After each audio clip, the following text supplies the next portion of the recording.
KSL News Radio, Utah's news, traffic, and weather station. 9 o'clock at KSL News Radio. I'm Tim Hughes with a look at some of our top stories. A new report suggests that short-term rentals are having a major impact on Utah's housing market. Our tourism communities is where we're seeing the concentration of these short-term rentals, and so it's impacting affordability and availability of housing. Kempsey Gardner Policy In-State Senior Research Fellow Dayon Eskich says, or tells KSL TV, that rentals like Airbnbs and VRBOs have grown by nearly 40% in the state in just the last couple of years. Utah's new train cars will be built here in Salt Lake City. UTA reached a $129 million deal with Stadler Rail. It will provide UTA with 20 new Stadler CityLink light rail cars, which are expected to be in service by 2028. Our top national story this hour from ABC News, former President Trump heading west today. ABC News national correspondent Stephen Portnoy reports. Today, Donald Trump campaigns in Arizona and Nevada, two states with 17 electoral votes between them, where registered Republicans now outnumber Democrats among those mailing or casting early votes. Tomorrow, Trump heads to Texas for a taping of the popular Joe Rogan podcast. Then he's on to Michigan and Pennsylvania, and on Sunday, he'll be in his hometown of New York for a rally at Madison Square Garden. Vice President Kamala Harris, meantime, headed to Atlanta today, where she will hold a concert event with former President Barack Obama and singer Bruce Springsteen. Let's take a look at your money at this moment. The market's mixed. The Dow still down 127. That's about 0.3%. The S&P is up by 8, and the NASDAQ on the plus side this hour by 84. Coming up, cooler air, but man, it's going to be a nice weekend. If you've got patio furniture you were thinking about getting put away, this might be the weekend to do it. KSL News Time, 9:02. You know what's great about KSL's traffic coverage? Trained traffic reporters and real listeners. trading information and making the commute safer and faster for everyone. Every 10 minutes on the nines, we have you covered on KSL News Radio.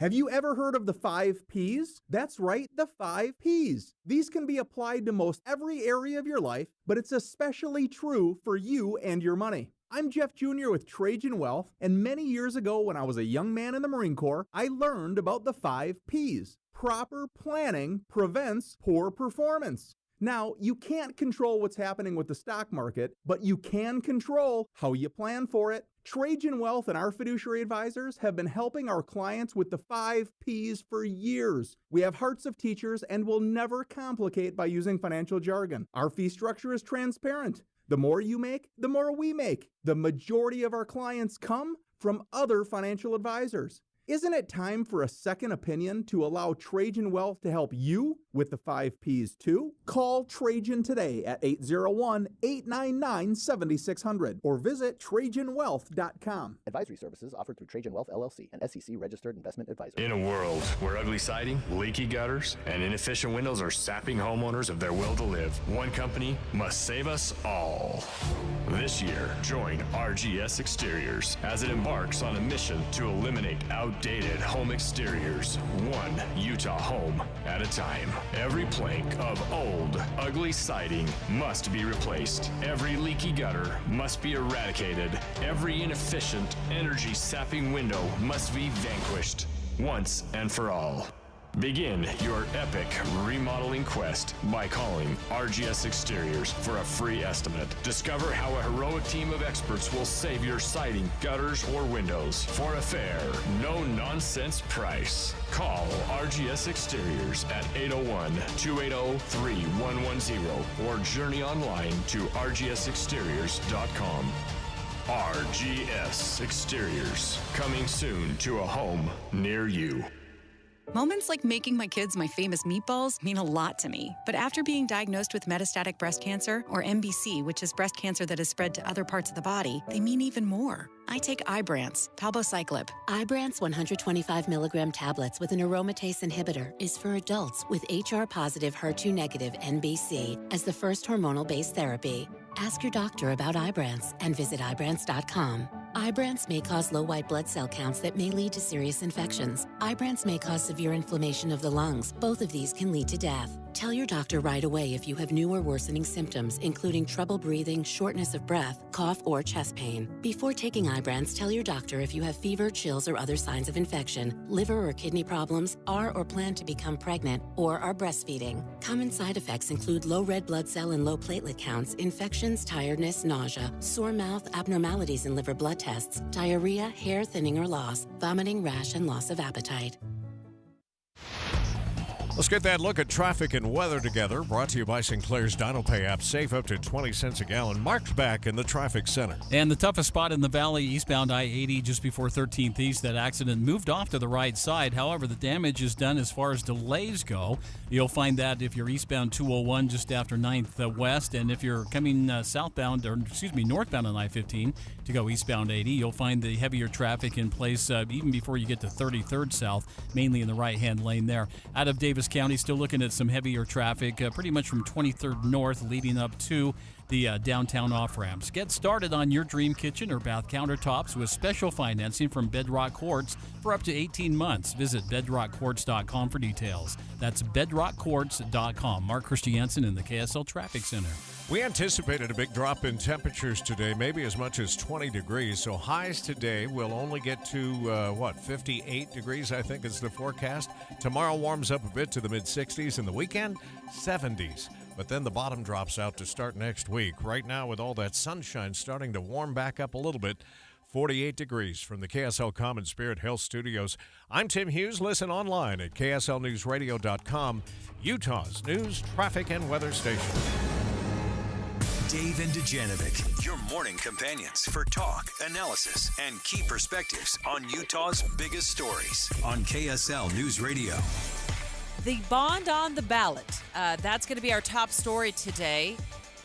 Wasn't tracking this until we saw KSL 5 television reporting on yet another public meeting for people in the Salt Lake City School District, Dave, to learn more about the potential to replace two well-known high schools in the Salt Lake City area. Extremely well-known high schools. And what caught my eyeball, Debbie, was the sheer number that they threw out there. The bond, we've seen big bonds before. This is the biggest bond in Utah history. It's 9:07. It's time for the launch. Sequence engaged. And here are 3 things that Debbie wants you to know. Countdown. 3. Well, we're following our coverage yesterday of the McDonald's E. coli outbreak involving quarter pounders. I was glad to see this morning, Dave, that the CDC is so far has kept the number of people who've fallen ill or reported symptoms to 49. This has impacted Utah. They're reporting that 4 people have gotten sick, and it seems to be centered on the quarter pounder. And now we're learning of a recall notice that went out from the company that supplies onions to McDonald's. So we're going to have a lot more on that. And then I heard you took a little road trip. Yeah, a little road trip. I wanted to see how quickly they would move on this recall because, sometimes things take a while to take effect. I hit a couple of different McDonald's, one in Syracuse and one in Layton. Sorry about that. What can I get started for you? No worries. Can I get a double quarter pounder with cheese? Sorry, we are currently not selling the quarter pounders right now. Oh, okay, thanks. Yeah, now, have a good day. They didn't give any further explanation of why it was not available, why they weren't selling it, but there was a sticker over the quarter pounder on the menu that says, back soon. Now, I don't order quarter pounders. I'm a Big Mac man, but now I'm obsessed with quarter pounders. When are these things coming back? Countdown. 2. In our 10 o'clock hour, we're going to be saving your family some big bucks if you lean into this idea. We've all heard of tiny homes, right? I mean, those are growing in popularity. Those little homes you can plop in your backyard so your mom can move in. Like, I'm going to move into my kid's backyard and live in a tiny home one day. Probably sooner than I think. Now the shift to tiny cars. And I'm so proud to say that Dave is driving the pace car on this one, leading other drivers down the road of trading in their tanks in favor of much less expensive, more gas efficient, in his case it's electric, doesn't even take gas, and smaller cars. And the cost savings, I must admit, I hate to say when you're right, but this time you're right, the cost saving is impressive. I'll tell you this. When I was in Europe, you never, ever, not once, saw a Cadillac Escalade. You never saw that vehicle. It did not exist in Europe. I mean, maybe if there was some insane oil tycoon that drive, but you just never saw it. It was the standard. The smallest cars possible, packed like a clown car. It was unbelievable. Like your car. And we're rolling around with like Cadillac Escalade with my one child.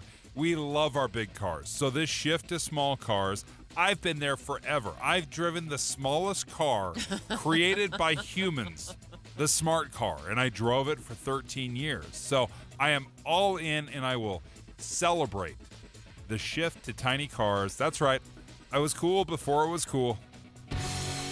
Launch countdown 1. Out of the gates, let's talk about the bond and the price tag of the bond, the $730 million price tag, to improve schools across the Salt Lake City School District.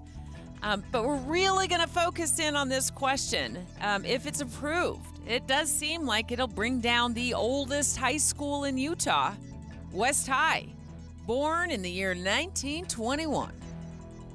The district joining us in just a few minutes with the breakdown on the bond and how much it's going to cost. The bond deals with 4 big categories. One is to rebuild West High School.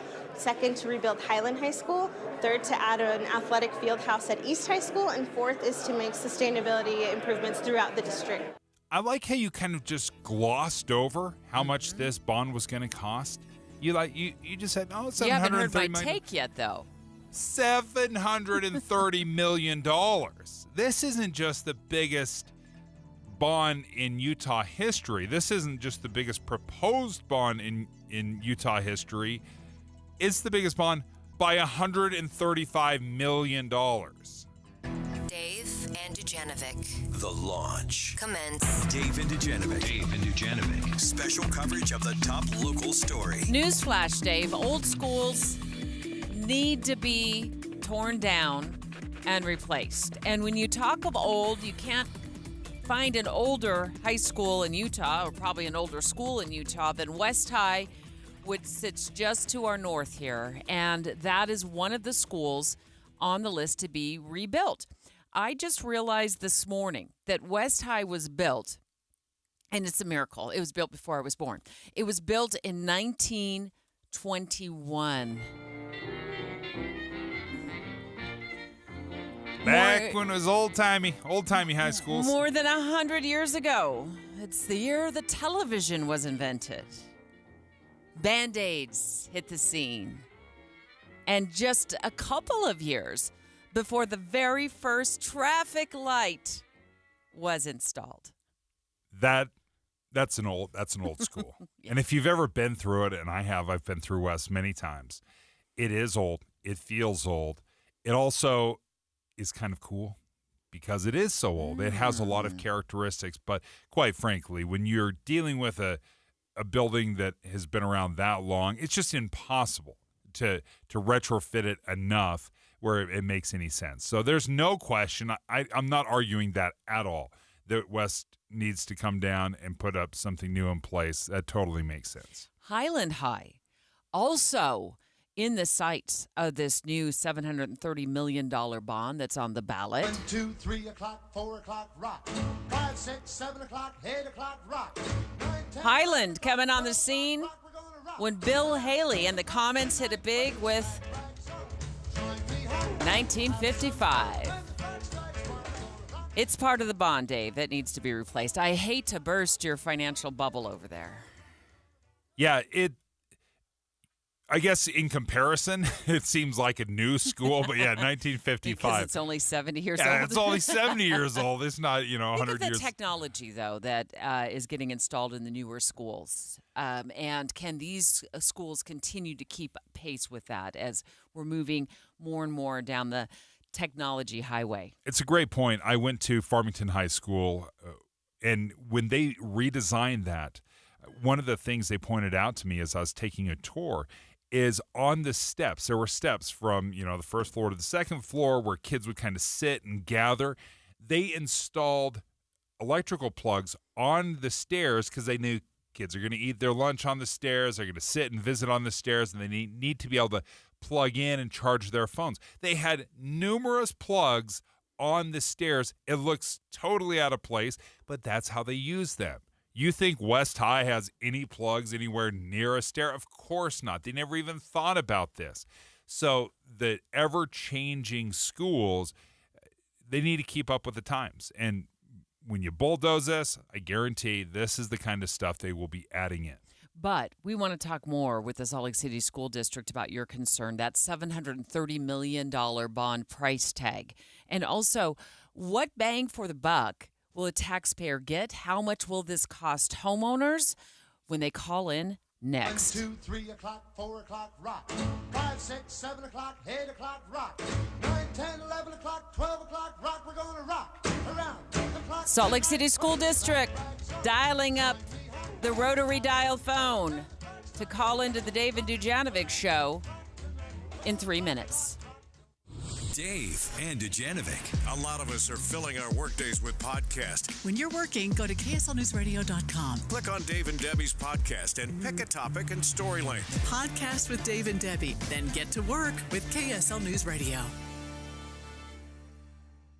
Over my life, I've gone through a few water heaters, and if you've ever replaced them, they're not impossible. You can do them on your own, but hauling out a filled up, corroded water heater, dropping it on your toe, I'm just saying, just throwing it out there, that sometimes happens. I don't want to replace a water heater any sooner than I have to. It's in part why I love my Kinetico water softener. Kinetico water softeners, they add years to your expensive appliances because soft water is so much easier on the guts of your home that we so often don't even think about. It just breathes life into those water heaters and those other appliances. Also, think about the shower walls and all the scum that builds up on there from the hard water. You got to rent a jackhammer to get it all cleaned off. It can be very difficult. So if you're interested in getting soft water, and I've loved having soft water in my home, go ahead and reach out to Kinetico of Utah. That's who I had install our water softener, and it has been absolutely fantastic. Go ahead and reach out to them, 801-576-8600. That's 801-576-8600. Or, of course, you can check them out online. They're an authorized Kinetico dealer. Find out more online at softwaterutah.com. We're just 11 days away from the historic 2024 election. I'm running for governor because you deserve partisanship, not unchecked power. It's been an honor of a lifetime to serve as your governor. We've accomplished so much together. Do your homework and get your ballot in the mail. Election week is coming, and we have you covered on KSL News Radio. Hey, it's Michael Smirkanish. Business owners and CMOs, how do you plan on growing your business? Have you plateaued on your social media and online efforts? Why not tap into podcasts and radio? In the U.S., audio reaches more than 271 million people weekly. That's more than social media and digital combined. My friends at Radioactive Media know the recipe to launch, optimize, and scale performance by building compelling audio campaigns which work. I personally know the principles of Radioactive Media, their personal approach and knowledge of the medium, unparalleled. For advertisers who want to reach the right audience with the right hosts and programs, text the word profits to 511-511. Heck, you can even buy spots on my program. If you're a mid-sized company or well-funded startup with a monthly budget as low as 5 figures, they can help. Text the word profits to 511-511. Online, radioactivemedia.com. Text rates may apply. Attention Utah professionals. Join us at the Utah Business Forward event on November 20th, 2024 at the Grand America Hotel. Learn from successful Utah leaders, including Kurt Doman of Progressive Leasing and U of U women's basketball coach Lynn Roberts. Dive into breakout sessions on entrepreneurship, people and culture, acquisitions, AI, brand marketing, and strategic leadership. Don't miss this opportunity to connect and grow. Visit forward.utahbusiness.com to register today. Want to avoid getting sick this fall? Getting your immunizations is a classic approach. You can protect yourself against the flu, RSV, pneumonia, and COVID. Does that sound like music to your ears? Then talk to a doctor or healthcare provider. And visit uptodate.utah.gov to learn more. Hello, this is Congresswoman Celeste Malloy. I'm running for re-election to represent you and keep Utah's conservative values in Washington, D.C. Like you, I'm tired of a government that spends too much, listens too little, and makes all of our lives harder. In Washington, I'm pushing back against bad ideas and liberal policies. Let me keep representing you so I can keep fighting for you, because we are just getting started. I'm Celeste Malloy, and I approve this message. Paid for by Celeste for Congress. With the three things you need to know this hour, I'm Tim Hughes. First, the $730 million bond to rebuild 2 high schools in the Salt Lake School District will be on the ballot this November. The district tried to rally up support by holding a town hall. Second, an elk hunter in the backcountry of Salt Lake County discovered a human skull, and it's the second time in the last month that this has happened. Police say the first one was in Brigham City. Third, tonight, the candidates for the 4th Congressional District will take part in a live debate. We will have it for you live here on KSL News Radio starting at 6. Shooting for a high today of 58 degrees, and right now with sunny skies in downtown Salt Lake City, it's 46. Now back to David Dujanovic on KSL News Radio. Dave and Dujanovic.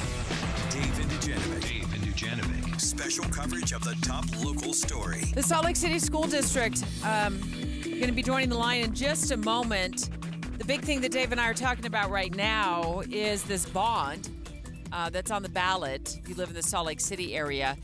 We're going to get down to the details about how much this will cost and who will have to pay how much money. But the big number that stood out to Dave as they look to rebuild 2 high schools in the Salt Lake City district and make alterations to other schools was the amount of the bond. Yes, $730 million. Now, you may forget, like, we pass bonds so often, education bonds so often every few years. It hits us on some level. Some are bigger than others, but $730 million is the largest bond in Utah history. And the reason I know that is just a couple of years ago, Alpine School District tried to pass a bond that was basically $600 million. They got voted down. The voters did not want to pass that bond, so that got voted down. And I knew at the time that 595 was the highest number, and this is $135 million more than that. Yandri Chatwin, the spokesperson for the Salt Lake City School District, live on the line with us. This is on voters' ballots, correct, in the Salt Lake area? Yes, that's right. It'll be on the ballots for voters in Salt Lake City. So let's start with West High. I knew it was old. I didn't realize it was 100 years plus old, which makes it older than me for a change. But built in 1921. What will become of the old West High if this bond passes, Yandri? Yeah, that's a great question. West High is actually the oldest high school in the state of Utah, so it is older than most of us. The board has not voted on a design for that yet, so there's still a lot of discussion to be had. But part of the bond will include that architecture design fee. So first we need to see if we have the funds, and then we'd move into designs. There could be a range of elements from preserving part of the building, preserving the facade only, starting over, or a combination of any of those. Is there any specificity as far as like how much money is this going to cost? Because we've seen over the last several years home prices have skyrocketed, construction costs have skyrocketed. Do we have any idea how much money would be going to each high school? Yeah, so you're right. Construction costs have increased through the roof in the last few years, especially since COVID. We have estimated $300 million for each of the high school rebuilds. And I'll give a quick recap. I'm not sure if you already talked about what the bond covers, but we would be rebuilding West High School, rebuilding Highland High School, putting in an athletic field house at East High School, and putting in some sustainability upgrades throughout the district. Out of the $730 million, $600 million of that would go towards those 2 high school rebuilds at $300 million each. I have a list of issues that you put on your website, Yandri, at the Salt Lake City School District website. about issues with Highland and West High. It has been a minute or so, probably more like a couple of years since I've been inside Highland, but I do remember it feels older. No offense to the Highland High. It feels older. West High, it's iconic. It just sits to our north here at Broadcast House. I've been in there many, many times and walk by it regularly. But I'm looking at the list of internal issues: outdated plumbing, outdated electrical systems, insufficient power outlets for student devices, poor heating, and poor cooling systems, challenges in expanding access to modern-day technology and system management tools. It does sound like it would be hard to patchwork these high schools, Highland and West, into something that is more modernized without looking at an entire teardown. And I know you said the board hasn't decided yet, but a patchwork approach to this feels like we're kind of living backwards. Go ahead. What is the public saying about that? No, you're right. Patchworking is what we have been doing. I mean, you walk through Highland High School and the principal can tell you, here's where we get out the buckets when it rains because we know it leaks every year. This room floods with sewage, so here's what we've done to be ready for it. We just know these things will happen. And it's so expensive to keep just putting Band-Aids over these things, which is why we're looking at a rebuild, not a redesign. The architects did a feasibility study a few years ago for both Highland and West. So there are a couple of designs out there. The board just hasn't chosen a final one. But for West High School specifically, they did indicate that their preferred option would preserve that historic clock tower entryway and get rid of the rest of the building. So there would be a part of the structure from 1921 that would be incorporated into a new campus design. If this $730 million bond passes, what would that look like for taxpayers? How much of an increase would that be? Yeah, so property owners in Salt Lake City would see an impact of $38.33 per year for every $100,000 of home value. So the math will be different for everybody depending on what your home value is. And for business owners, it'll be $67.70 a year for $100,000 of home value, of business value, All right. Yandri Chatwin with the Salt Lake City School District. Thanks so much for calling the show this morning. Appreciate it. Appreciate the update on what this looks like for voters, what it looks like for taxpayers. And I want to say, as I always do, more importantly and most importantly, what this could look like for future students. I will say, what an eye-popping number, what the estimation is to rebuild these schools. They said they'd have to plan on somewhere around $300 million apiece. Now, let me give you some comparison to what it was back in 2018. I remember doing this story. You and I did it on our show. We were talking about the extravagant costs or the exorbitant costs of high schools, and we were using Farmington High School specifically. They cost about $80 million to build. Now, 6 years later, we're looking at a $300 million high school. Is this an argument to not wait 100 years to rebuild? Yeah, if we would have rebuilt West High back in 2018, I'm just hypothetically here. Right. Would they be facing a $300 million price tag? Of course not. You could have rebuilt all of these for $300 million probably in total. And it's very difficult, right? Because you know it's going to cost more the longer you wait. But nevertheless, when you start looking at these bonds, that's $750 million.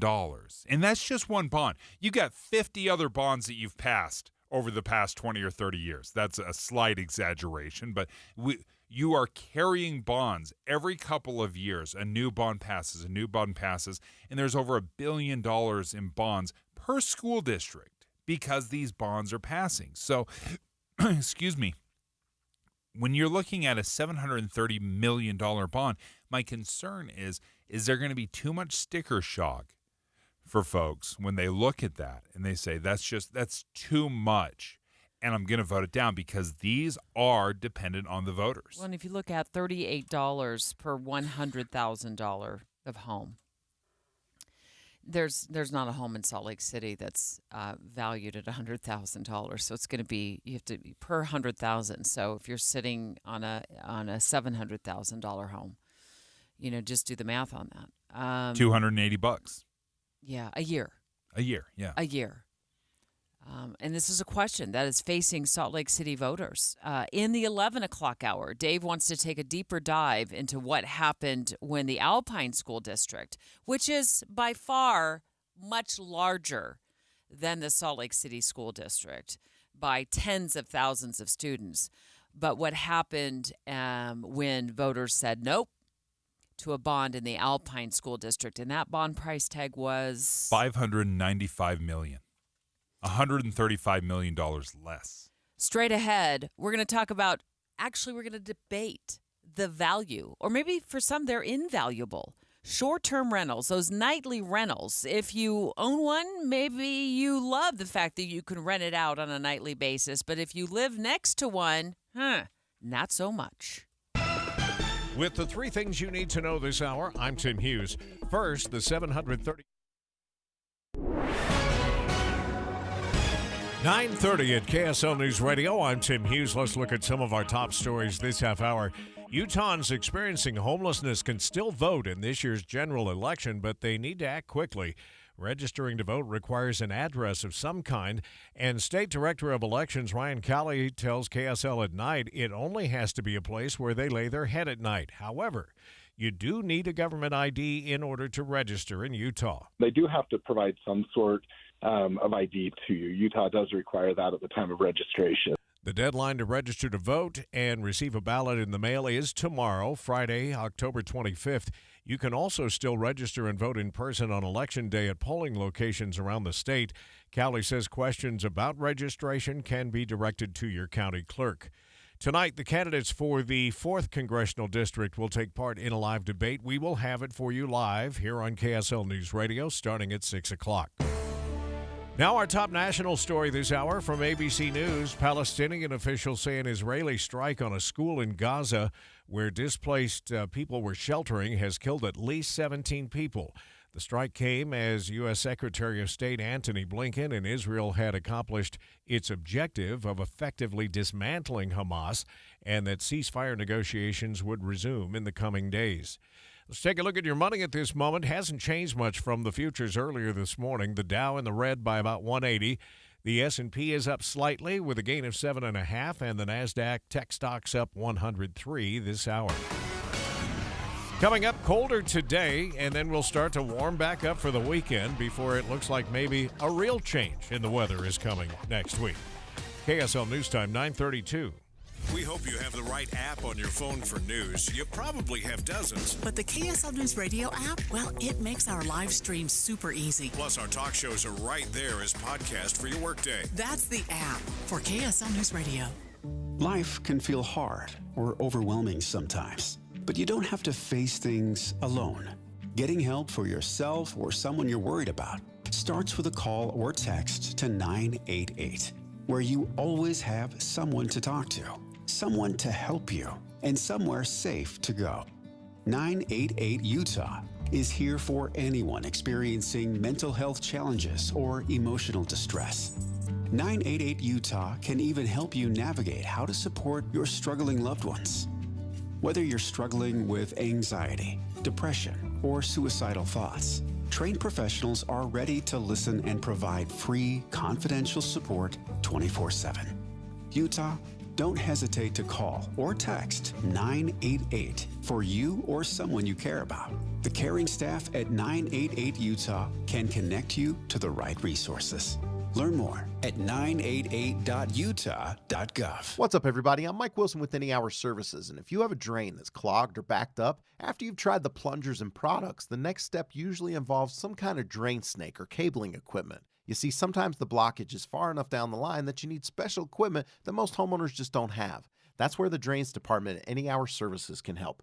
A drain snake can clear most blockages and get the water flowing again, and clearing blocked drains is what our Drains Department does day in and day out. So if you're a homeowner with a drain line that's clogged or backed up and you'd like one of our drain technicians to come and snake the line for you, it's only $29. Yep, you heard that right. Any Hour Services will snake any drain line with normal access for only $29. Sinks, showers, tubs, toilets, floor drains, laundry drains, even that sewer main line that connects to the city. We'll snake any line for just $29. For help with your drain issues, call Any Hour Services at 801-443-7700. You can Google Any Hour Services. You can even schedule online at anyhourservices.com. No one helps more homeowners than Any Hour Services. Want to keep your gas-powered engines running like new? Stable's proprietary formulas are proven by third-party testing to outperform the competition in keeping fuel fresh, preventing corrosion, and cleaning the entire fuel system. With Stable, you can have confidence you are doing the right thing for your engine's long-term health. Just pour into your gas can or fuel tank, then top off with fresh fuel. At every fill-up or when you store, start with Stable. Available where fuel additives are sold. Did you know your skin is the largest organ of your body? Huh? That's why you should shower with Old Spice Super Hydration Body Wash instead of plain old bar soap. Love your skin by super hydrating it with vitamin B3 and glorious notes of vanilla and shea. Did you know that my super hydrated skin is the second largest organ of my body? The first is my heart. Old Spice. Men have skin too. Old Spice Super Hydration Body Wash. 24/7 renewing moisture. With daily use. Traffic and weather together, brought to you by Sinclair's DinoPay app. Save up to 20 cents a gallon. Let's check back in here with Mark. Well, hearing of an accident, this one northbound I-15 at about 140th south off to the left. Brought it up in the camera here. Traffic's moving by with little or no delays through the area there. Don't see too much of a problem. Construction continues Redwood Road, both north and southbound. This between 35th and 41st south, making things a little bit tough through the area there. And in Utah County, I'm looking at some slower traffic. Eastbound on 2100 north, about 3600 west, leading up to Triumph Boulevard there near I-15. Mark Christiansen in the KSL Traffic Center. We'll see a big drop in temperatures today from yesterday. Highs are going to be in the mid-50s. Tomorrow, warming to the mid-60s. And for the weekend, Saturday, Sunday, get the last of your outdoor stuff done because we're going to be in the lower to mid-70s. But our current temperature of 48 will be the high on Tuesday with a pretty good chance of showers, so keep that in mind.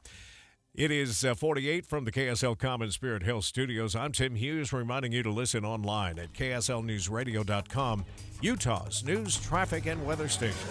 Dave and Dujanovic, your morning companions for talk, analysis, and key perspectives on Utah's biggest stories on KSL News Radio. Well, let's talk about a new report about short-term rentals.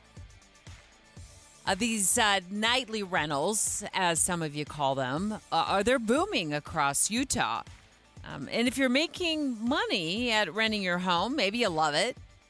If you're the neighbor living next door to one, not so much. And it's loud and obnoxious sometimes because they have parties. I see why people want to do that and the amount of money you can make. But what happens is it hurts the neighborhood. That's a woman who lives in the Conwood Heights area in Salt Lake County, Dave, talking to our colleague over at KSL5 TV about concerns that she has about a short-term rental in her neighborhood. And I think it's the future. The future, it's the current. I don't think it's going anywhere. And I think the more we embrace it, instead of just pushing against it and getting frustrated with it, sure, there should be some guardrails and we should have some parameters in place. But I think it has actually opened a lot of doors that is a very good thing for a neighborhood and not just, hey, you're too noisy, keep it down. Our colleagues at the Deseret News are reporting this statistic. I want to get your reaction to it. And then in a moment, we're going to get Dayon Eskich, a senior research fellow at Kempsey Gardner Policy Institute, who knows all about the short-term rental landscape here in Utah, on the line to fill us in on some details about where things are going. But the average number of monthly short-term rental listings, according to the D-News report, increased by almost 40%, Dave, in 2023 compared to 2021. They've gone up almost 40%. A lot of investment. So it makes sense that it would boom because people are starting to realize not only is this good for me to use, but as an investor, I can make some money doing this. Dayon, good morning.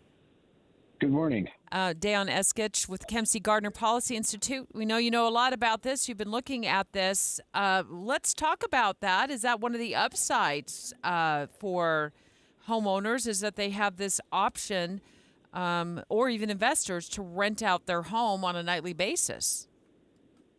Right. I mean, this is a catch-22. It depends which side of this equation you're on, right? When we look at the benefits of Airbnbs, you look at, especially if it goes to some of our rural communities, they are tourism communities and depend on tax revenue, retail sales, and visitors to sustain their lifestyle in the rural communities. So it's kind of a double-edged sword, right? You get a lot of benefits, but it does have slight negative impacts on housing. I think one of the most difficult things for rural Utah, and having spent many, many summers as a whitewater rafting guide down in Moab, there were very few motels and hotels just because it was so expensive to build a big hotel down there. And this would have been absolute magic for us, to have some of these short-term rentals. Right, and tourism is the definitive driver of our short-term rental growth. If we look at where short-term rentals are in Utah, about 25% of them are within a quarter mile of a ski boundary, which is pretty remarkable.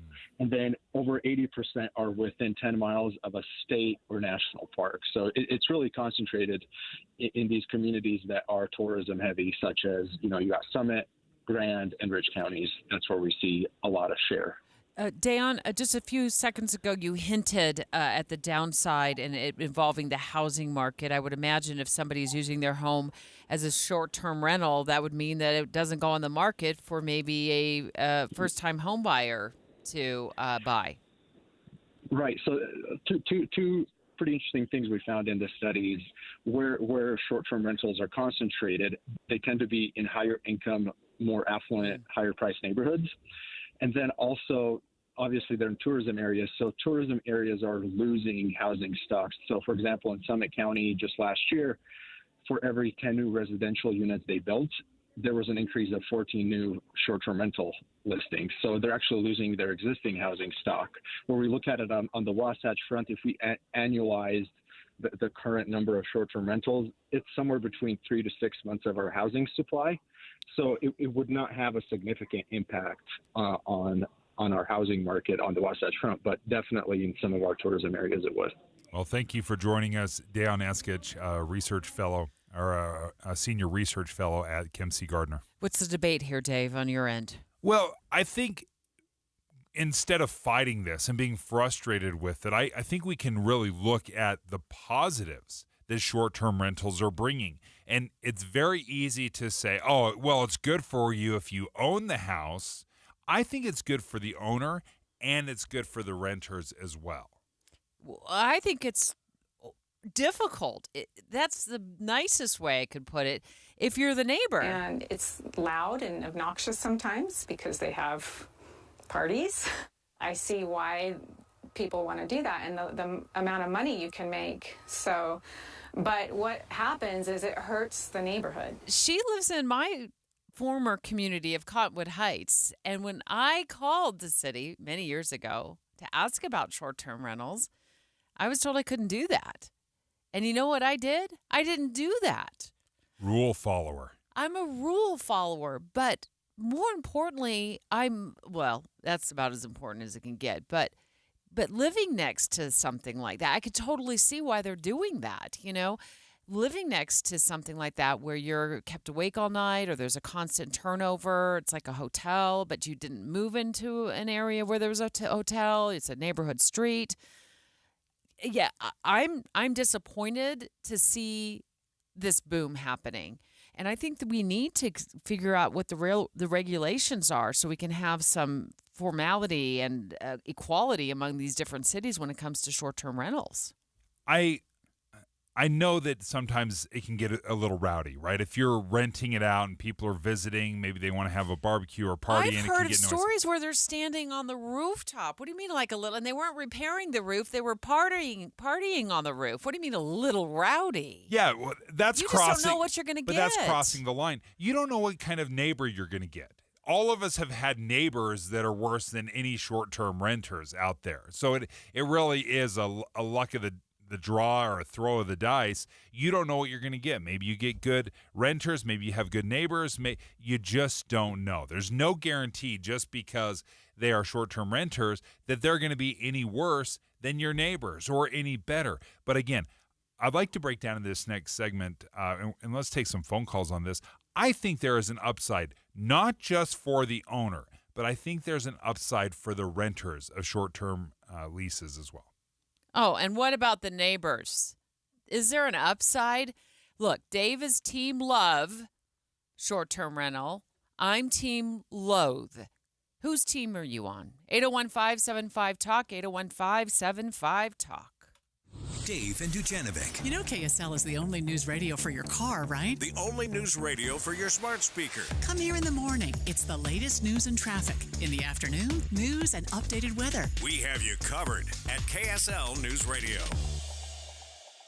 My name is Brian King, and I'm running to be your governor because Utah is headed in the wrong direction, and we can do so much better. If you're frustrated by politics today, if you feel like politicians aren't listening to you, if you're looking for something different, for a leader who prioritizes common sense and bipartisanship, you have a place with us in this campaign. Join us and vote for Brian King for governor by November 5th. For the better. Paid for by Brian for Utah. Jazz games are better together.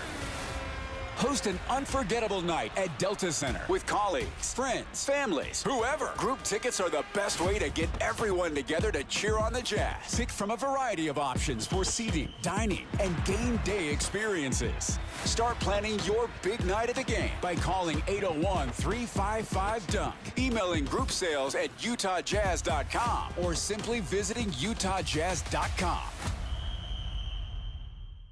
You trust us for news and information in your car.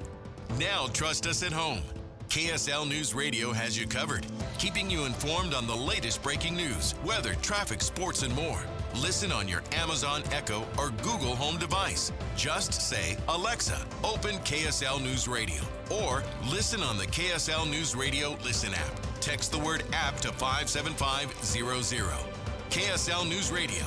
We have you covered. When you want a brand new kitchen, there's nothing to it. There's a brand new way to do it.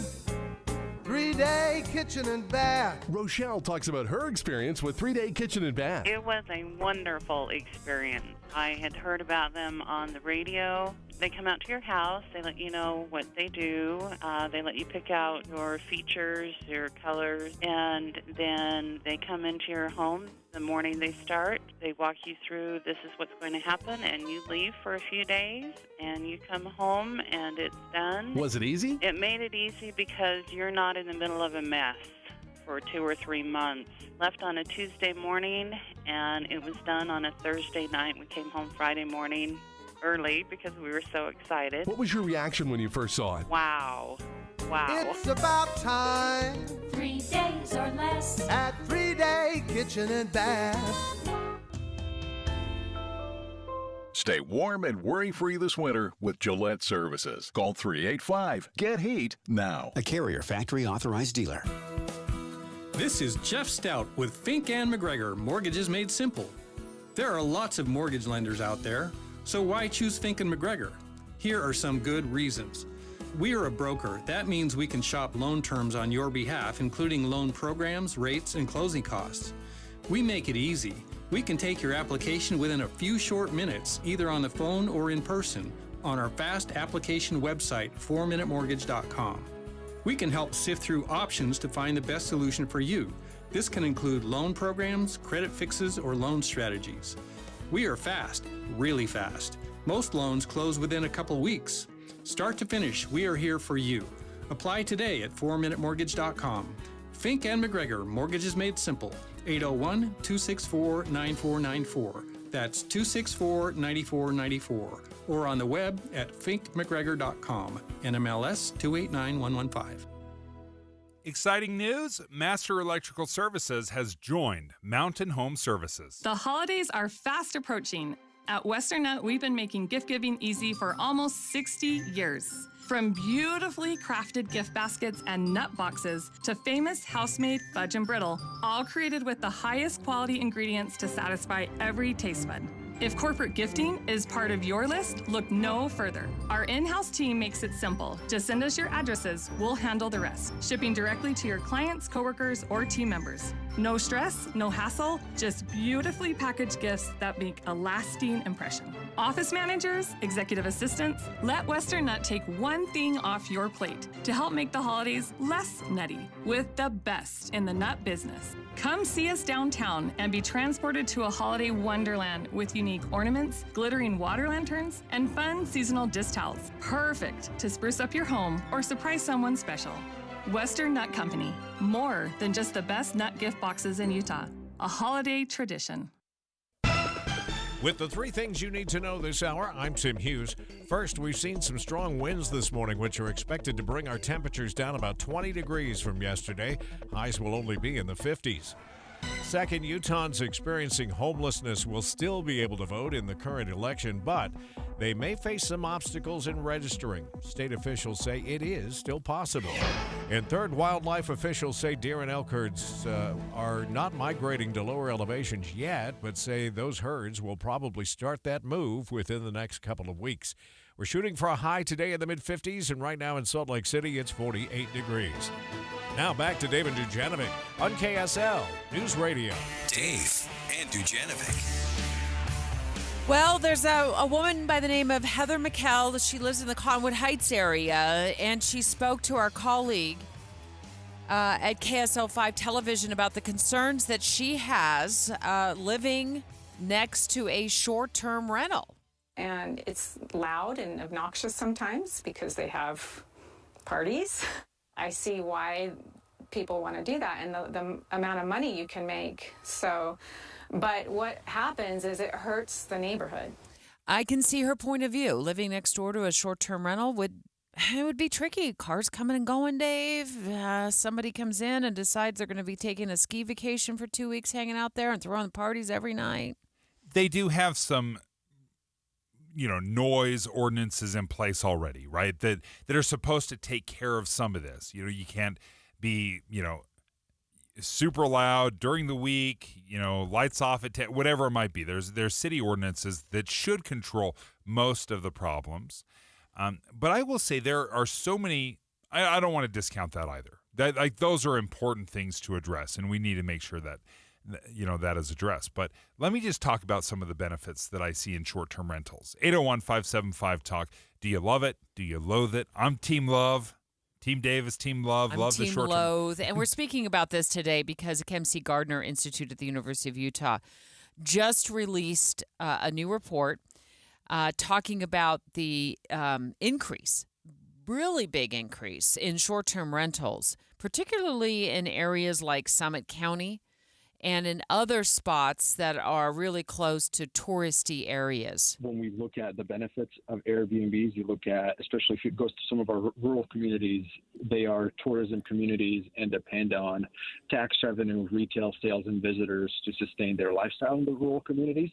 So it's kind of a double-edged sword, right? You get a lot of benefits, but it does have slight negative impacts on housing. And that's Dayon Eskich, who just joined the show to explain what this new report shows. Now, obviously, the upside for the rental or the owner is you can make money. It can help subsidize your rental, your home. Maybe you live upstairs and you rent out the downstairs. There's a lot of financial reasons to make it. But I think it's good for the renter as well, because when short-term rentals started coming in, Airbnb, Vrbo, that's the competition with hotels. And now the hotels have some competition.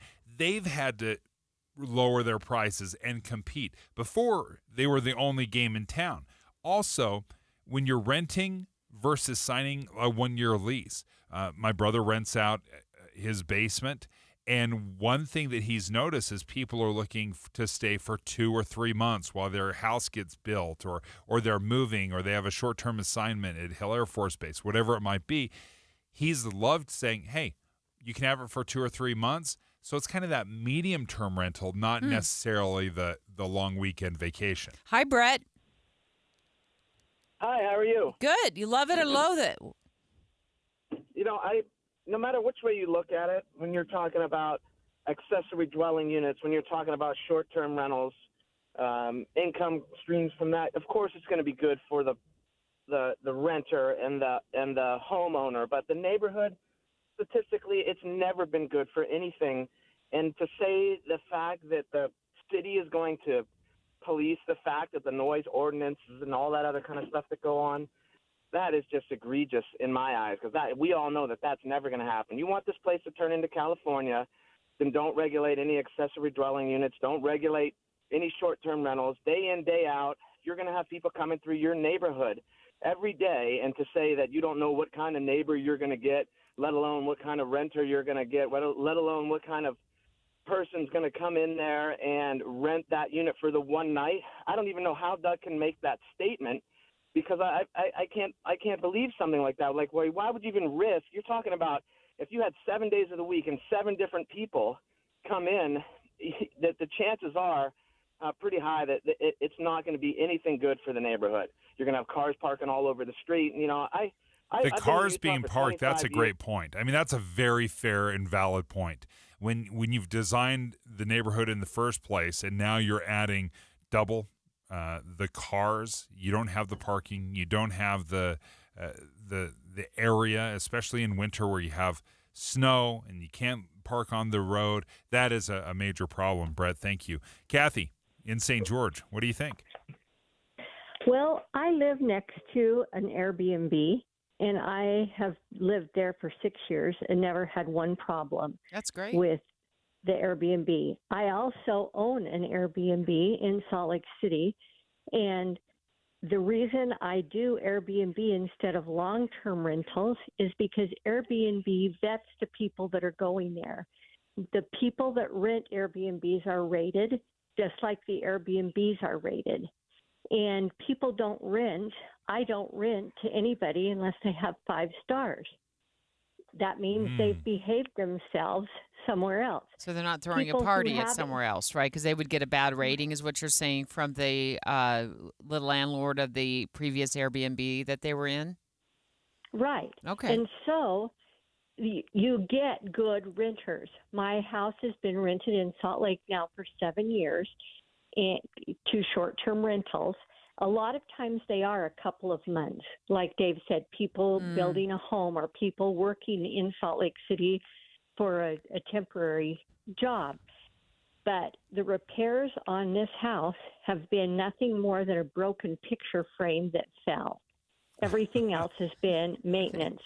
Thanks, Kathy. We're going to get to one more phone call here. Hi, Steve. You live in Mill Creek, and it says here in my notes that you disagree with Dave. I disagree totally, and I disagree with the previous caller, because if she wants to say that she's had no problems and any major repairs in that, I don't believe it, because she's just saying that because she is an Airbnb owner and she wants to make money on it. However, the neighbors, one of the next door neighbors to the Airbnb by us, is 96 years old. And her complaint is they leave the patio lights on all night long with a hot tub. They're out there yelling and screaming at midnight and 1 in the morning. She's had to put foil all over her bedroom windows because she can't sleep. They have complained to the owner. The owner is very rude and just said, that it's their problem, and basically the renters will be leaving the next morning. And so they go through this day after day after day, let alone all the car doors that are slamming next to their house at all hours of the night and morning. And they bring animals and children, and they don't respect the neighbors. I'm exhausted just hearing what she's been going through. Thanks for your call, Steve. And let's remember that not all homes are being run through or rented through companies. Some of these landlords, if you will, or these homeowners, might be doing it on their own. I don't know. I don't have any specific data on that. That's just anecdotal from what I hear through the grapevine. But not everything is necessarily regulated with these short-term rentals when it comes to how they're being rented out. Yes, of course. Everyone has done this from from the dawn of time is renting it out kind of under the table. But moving into Airbnbs, moving into Verbos, you do have protections. You have some recourse. You have a rating system. Now, are there going to be disastrously run Airbnbs? No question. Same thing happens with your neighbors. If you're renting out to somebody that is problematic, that happens whether you're living long-term, short-term, but I don't think it's going anywhere.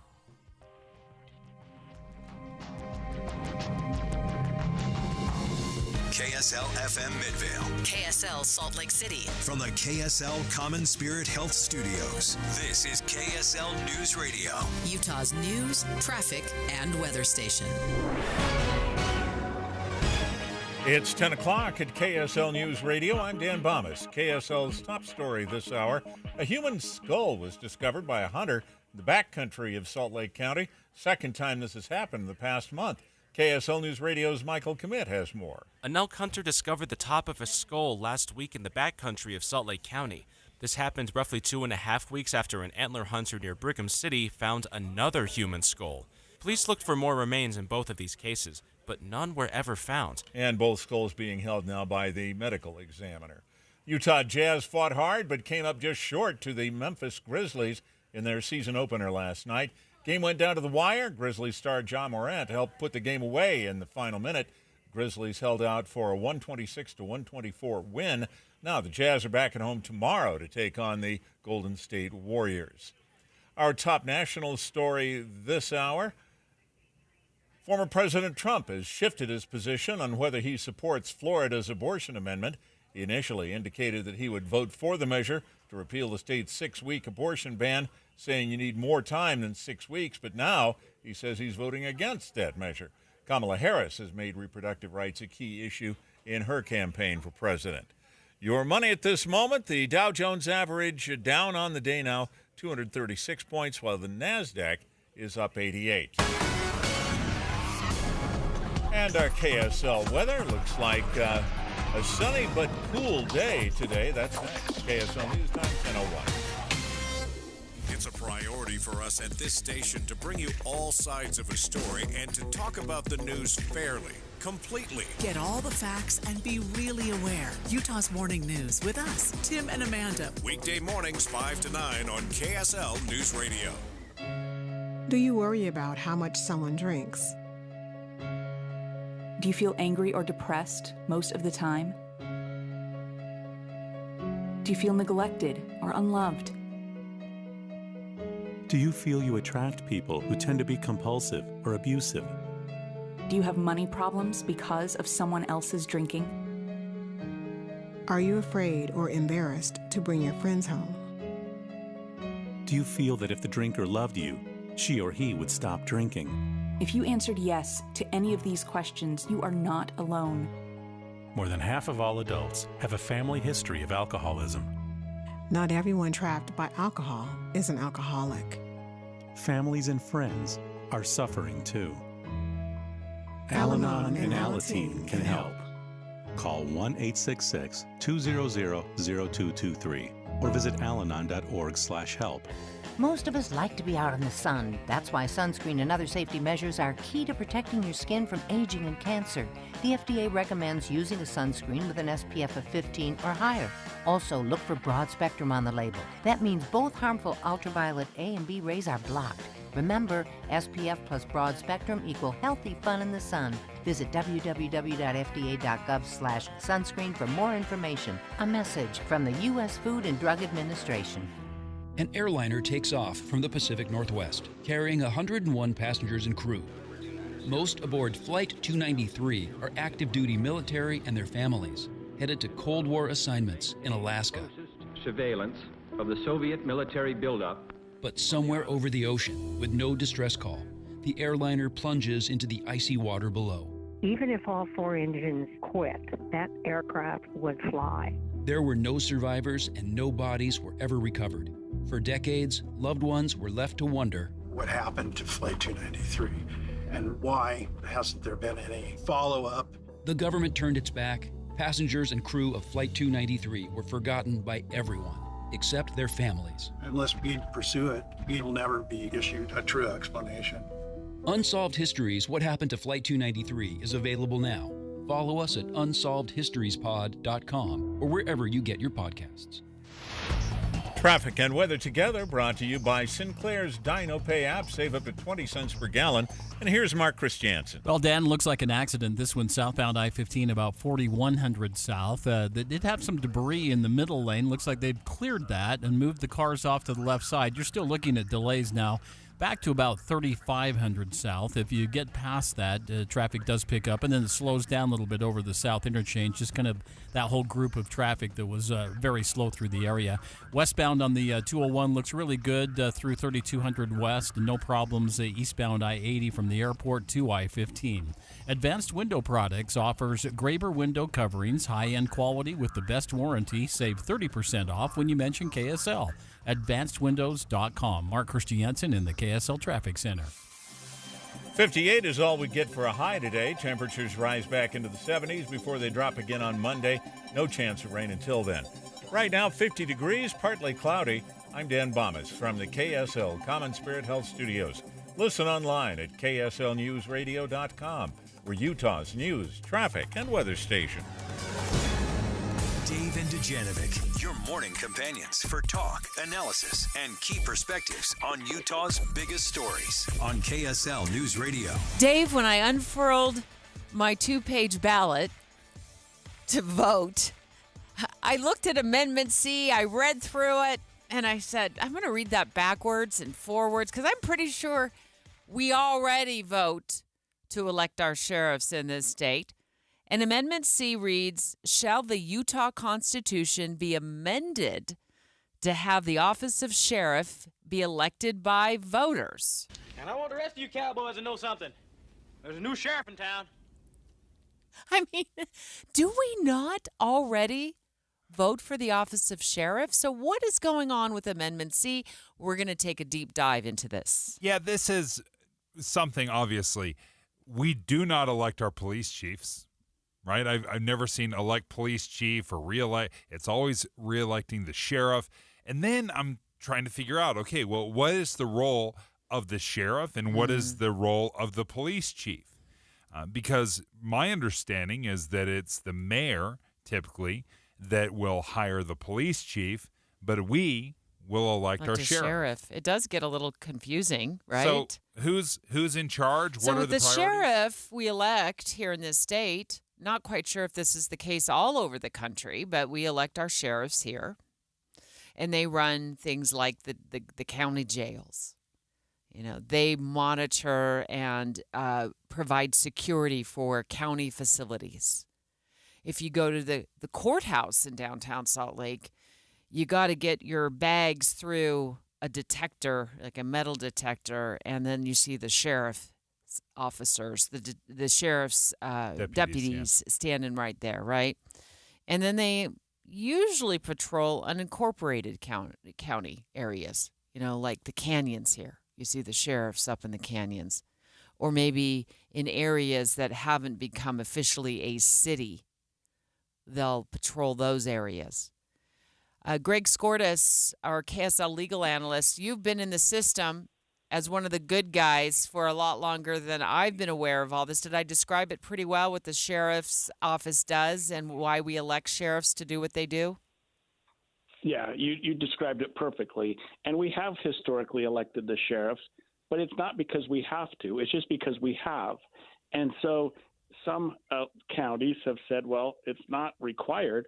Maybe our county commission, our county council can select the sheriff in the future. And so the sheriffs got together and said, wait a minute, we've always been elected. We think we should be elected. Let's change the Constitution to make that a requirement going forward.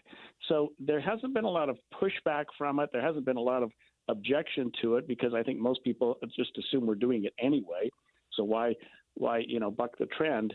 But what we are going to do is put that in our Constitution, maybe, if it passes, so that counties will be required to allow their sheriffs to be elected. Now, Dave's right. In cities, municipalities, the mayor or the council will appoint their police chief. But like you said, Debbie, the sheriff does so much more than just police. They're bailiffs for the courts. They serve papers in that sort of the constable arena. They provide security for county facilities. Yeah. And they transport prisoners. They transport right. prisoners. I don't know how much transportation there is now that we've gone to, Zoom appearances from the jail, but sometimes you need to transport a prisoner from Idaho or something like that, or a jailbird, if you will. And they go up there and they get them and they bring them back. So you're right. There's a lot of other things that they do besides patrolling.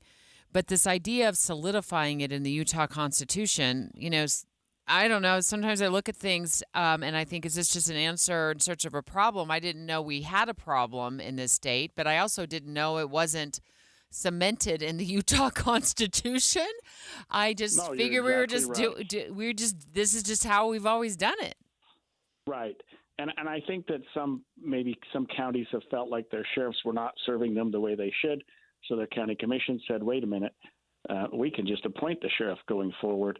And, I think sheriffs feel like that the people should have that decision, not just a few elected officials. And I don't think this amendment's getting much in the way of objection. So I would assume it's probably going to pass. I think it's fairly likely to pass. And nothing will change because it's what we're already doing. Yeah. The sheriffs run the jails in each county also, which is a huge undertaking that police chiefs don't do. In rural Utah, do they tend to rely more heavily on the sheriff's office versus having their own police department? Yes, and even in Salt Lake County, more and more of our cities are going to the sheriffs and saying, look, we'll just contract with the county for our law enforcement work. But small cities and small counties can't afford to have a police department for every city. So they will just elect a county sheriff who will do law enforcement for everybody, especially, like you say, Dave, in the rural counties where it just doesn't make sense to have 10 law enforcement agencies representing the police for each city, where you have maybe one or two police officers. That just doesn't work out financially. And we've gone back and forth in Salt Lake County between the Unified Police Department and contracting, and then not contracting, then uncontracting, and then forming their own city. So it can, I think, get confusing for some people if you're not following the play-by-play. But the point of this conversation is that Amendment C, which is on the ballot. Remember, we have 2 amendments that are on the ballot, but they won't be counted because of challenges in court, and they were ruled void, and that was Amendment A and Amendment D. But as you pointed out, Amendment C, and we didn't talk about Amendment B today, but Amendment C is on the ballot, which says, shall the Utah Constitution be amended to have the office of sheriff be elected by voters, and Amendment C, along with Amendment B, Greg, will be counted, correct? That's exactly right. The other 2, like you said, A and D, are still on the ballot because we didn't have much choice but to go ahead and print them. The Supreme Court was still weighing in on that. The Supreme Court has said, yes, we're not going to make the county clerks change the ballot. We just won't count the votes on those 2 questions.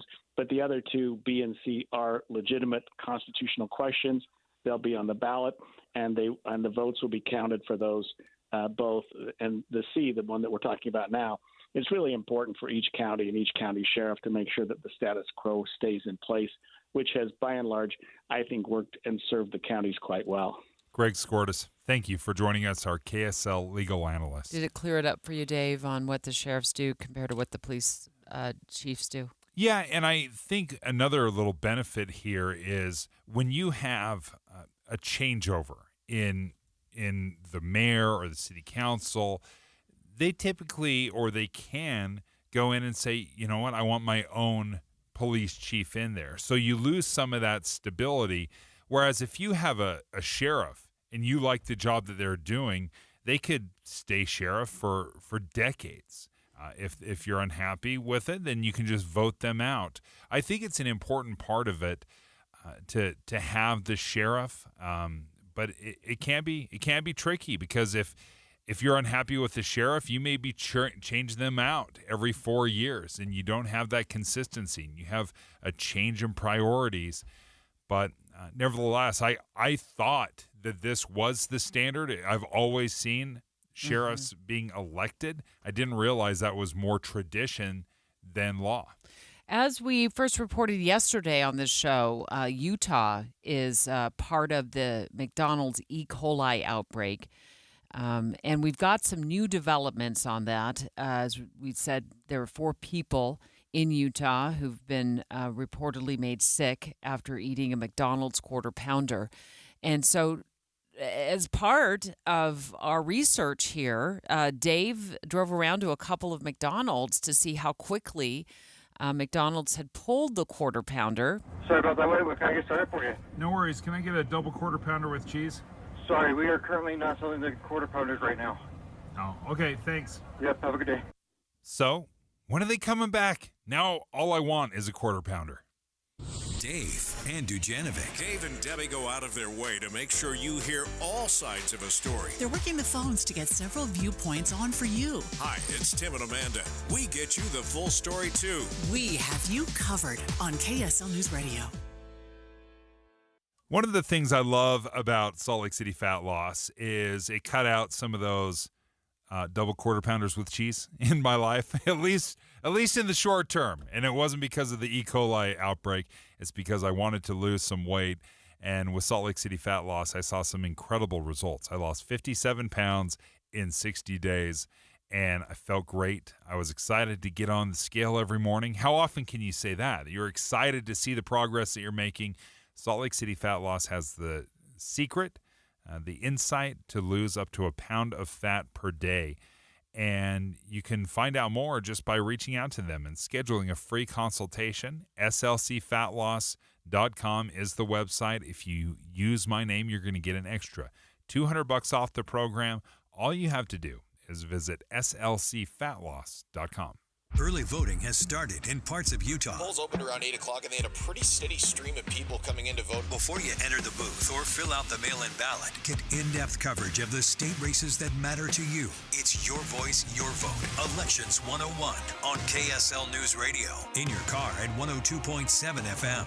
It's official. KSL Sports is your official radio home of the Utah Hockey Club. When the puck hits the ice this fall, you'll hear every goal, every check, and every tension-filled moment on the KSL Sports Zone. Plus, let your voice be heard on the Utah Hockey Club Fan Forum on KSLSports.com, your exclusive home of the NHL and the Utah Hockey Club in Utah is KSL Sports and 97.5, the KSL Sports Zone. This Friday, join KSL News Radio and NPS from 10 to 1 as the movie show stops by. Then, browse and uncover what makes NPS so great. With 4 locations, NPS takes a new inventory every day. Then, they check all competitors' retail pricing before marking items down 20 to 70% off. You're invited to visit the movie show this Friday from 10 to 1. And that's the first step to discovering NPS. Visit npsstore.com to begin your own NPS adventure. npsstore.com. Getting help with plumbing repairs is easier than you think. All you have to do is call Any Hour Services or schedule an appointment at anyhourservices.com. No one helps more homeowners than Any Hour Services. Hey, what are you doing up on the step stool? About to clean these light fixtures. The whole family's coming over, and if there's even a speck of dust in the house, my abuela will find it. Here, I got a Swiffer duster to help with that. A Swiffer what? A Swiffer duster. It has this cool extendable handle that reaches 6 feet to get high and low, with fluffy dusters that easily trap and lock dust. So no more step stool? No more step stool. Easily trap and lock dust from hard-to-reach places with the Swiffer duster. Love it or your money back. Febreze. So my home is also my office, and before I can focus, every room's gotta be clean. That means tidying up, then spraying my Febreze Air Mist. Ooh, that's fresh. Febreze Air Mist scents are all high quality. They fight any weird funk, and they give my air an instant boost of freshness. So not only does my home smell good, I feel good too. After I Febreze, it's time to start my day. Breathe happy, Febreze, la la la la la. With the 3 things you need to know this hour, I'm Dan Bomas. First, a hunter found a human skull in a remote part of Salt Lake County. Second time that's happened in Utah in recent weeks. Second, the Memphis Grizzlies beat the Utah Jazz by just 2 points in their season opener. And third, former President Trump has changed his position on a 6-week abortion ban on Florida's state ballot. 50 degrees, partly cloudy in Salt Lake City. Back to Dave and Dujanovic on KSL News Radio. Dave and Dujanovic. Well, the newest information that we're getting about the McDonald's E. coli outbreak involving the Quarter Pounder is that the company that supplies onions to McDonald's has issued, according to ABC News, a recall on raw onions after they're reporting, Dave, that preliminary data from the FDA indicates the ingredient as a likely source of contamination in this E. coli outbreak. We know that 4 people in Utah got sick, and we look at 4 people in Wyoming. I think there's 1 person in Oregon, 1 person in Montana. Across the United States, it's 49 people. The bulk of those who got sick, 1 person has died, is in Colorado, where they've reported 26 people there have gotten sick. And the question then became, like, how quickly would McDonald's, which said they would, pull the Quarter Pounder off the menu? What did you find? First of all, I don't eat a Quarter Pounder, so this isn't like my go-to order at McDonald's. So I had to actually look at the menu instead of just saying number 1, supersized, whatever, with a Diet Coke. I had to actually look. So I drove into McDonald's, and I was curious to see if they had actually taken it off, if they had kind of announced. So this is what I saw. I pulled in, and I wanted to see if I could order a double Quarter Pounder with cheese. Sorry about that. What can I get started for you? No worries. Can I get a double Quarter Pounder with cheese? Sorry, we are currently not selling the Quarter Pounders right now. Oh, okay. Thanks. Yep, have a good day. Hey, how can we help you? Can I get a number 2? I apologize, but at the moment we're not selling quarters. Okay. Thanks. All right. So I went to a McDonald's in Syracuse. I went to a McDonald's in Layton. And you could hear them basically say, we're not selling these right now. There wasn't any further explanation of why. There is a little sticker on the menu. And it's a digital menu, so it's a digital sticker that says, back soon. That's all they say. So a couple of questions here. What time did you go? Like, when did you go? So we have some sort of time reference. So it was yesterday around 1 o'clock. So 1 in the afternoon. Right around the lunch hour. Mm-hmm. And you pull up and you were able to see the button on the menu that says, what did the button say? It says back soon. Like, this is coming back soon. Well, and the folks that were taking your order did not hesitate. No. They say, we're not selling quarters right now. We're not selling Quarter Pounders right now.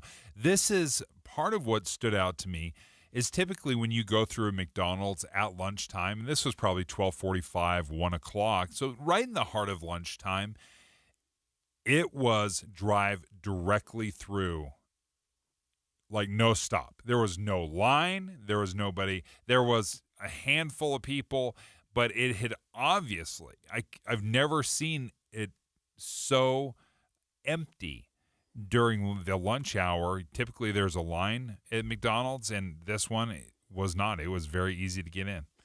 Okay, so you go through, they tell you no Quarter Pounders for sale.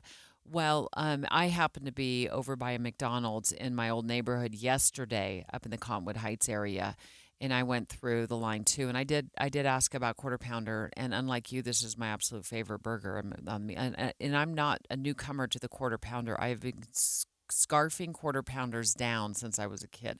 It's my favorite on the menu. I think I told this story yesterday or the day before, Dave, where I had ordered a Quarter Pounder. It was about 6 months ago. I pulled out of the Smiths on 106 South on Red, and I looped right back into the McDonald's drive-thru there, and I ordered a Quarter Pounder. And I had that thing, if you live in the area, you know exactly what I'm talking about. You loop out of that McDonald's right back onto 106. I had that entire sandwich consumed by the time I hit the red light on Redwood Road. It was like basically I made a U-turn in a cul-de-sac, and it was like, oh, it's gone. I wanted to drive back through it. I do love Quarter Pounders. But just as way of an update here, it does seem at this point that there are no new illnesses that have been reported, at least to the CDC, since we talked with the Utah Department of Health epidemiologist Delaney Moore about this outbreak, she called the show yesterday morning. E. coli, this particular type that we're looking at, it can take a little bit of time to get you sick. Some people get sick within a day. Others, it can take up to a week before they get ill after eating that contaminated food. And people that are sick with E. coli most of the time are having symptoms like diarrhea, abdominal pain, some nausea and vomiting. What we really worry about here with this E. coli is people can get high fevers and they can get bloody diarrhea and they can get really dehydrated. Mm-hmm. There's roughly 90 McDonald's here in Utah. And I, again, was able to stop by just a couple of them. Here's what's interesting is how quickly this happened. It's one of the benefits of being a very large chain. You can immediately send out the memo, get them taken off. But more specifically, I wanted to know, okay, well, what was it exactly? Is it, because we'd heard, is it the burger? Because when we say the quarter pounder, that's kind of where my mind goes. It's the quarter pounder. It's the meat that is contaminated. But it sounds, the more and more we research this, that it is the fresh onions that are placed on the quarter pounder. Yeah, they said they issued a recall, the company did, the company that provides the onions, and issued a recall on raw onions after preliminary data from the FDA indicated the ingredient as a likely source of contamination. I'm trying to read through this a little bit more. They actually ended up recalling 4 different products, including different like peeled jumbo yellow onions, diced fresh yellow onions, fresh diced yellow onions. I didn't have any idea that there was all these different types of dicing and yellow, and then peeled yellow onions. And they just warned, if you find any of these affected products, please record the number of cases and then destroy the product. That's what the notice said. According to Bloomberg, the company that supplies the onions has not found any traces of E. coli yet, and it's unclear if the recall is linked to the outbreak investigation at McDonald's. But Taylor Farms is an onion supplier for the fast food chain. So I think that's important to note in this, is that it's unclear if the recall, of course, the timing would, make it appear that it could be, is linked to the outbreak investigation at McDonald's, but they are the onion supplier for the fast food chain. And the quarter pounder isn't the only burger on the menu that has onions. So I will be very interested to see, okay, do they have one set of onions for the quarter pounder and another set of onions for the single cheeseburger, or the onions that are placed, throughout, some of their menu items. Anyway, Dave found as he went through 2 McDonald's drive-through in one in Layton, one in Syracuse, that they had pulled the quarter pounder off the menu. I found the same thing when I went through the McDonald's drive-through in Cottonwood Heights, in my neighborhood near where I used to live, and they aren't selling them. And McDonald's had said they were pulling the quarter pounder off of the menu, and in fact, according to this ABC News report, McDonald's has removed the quarter pounder from menus in the states affected by the outbreak, which accounts for 20% of U.S. locations. Do you know what's on a Big Mac?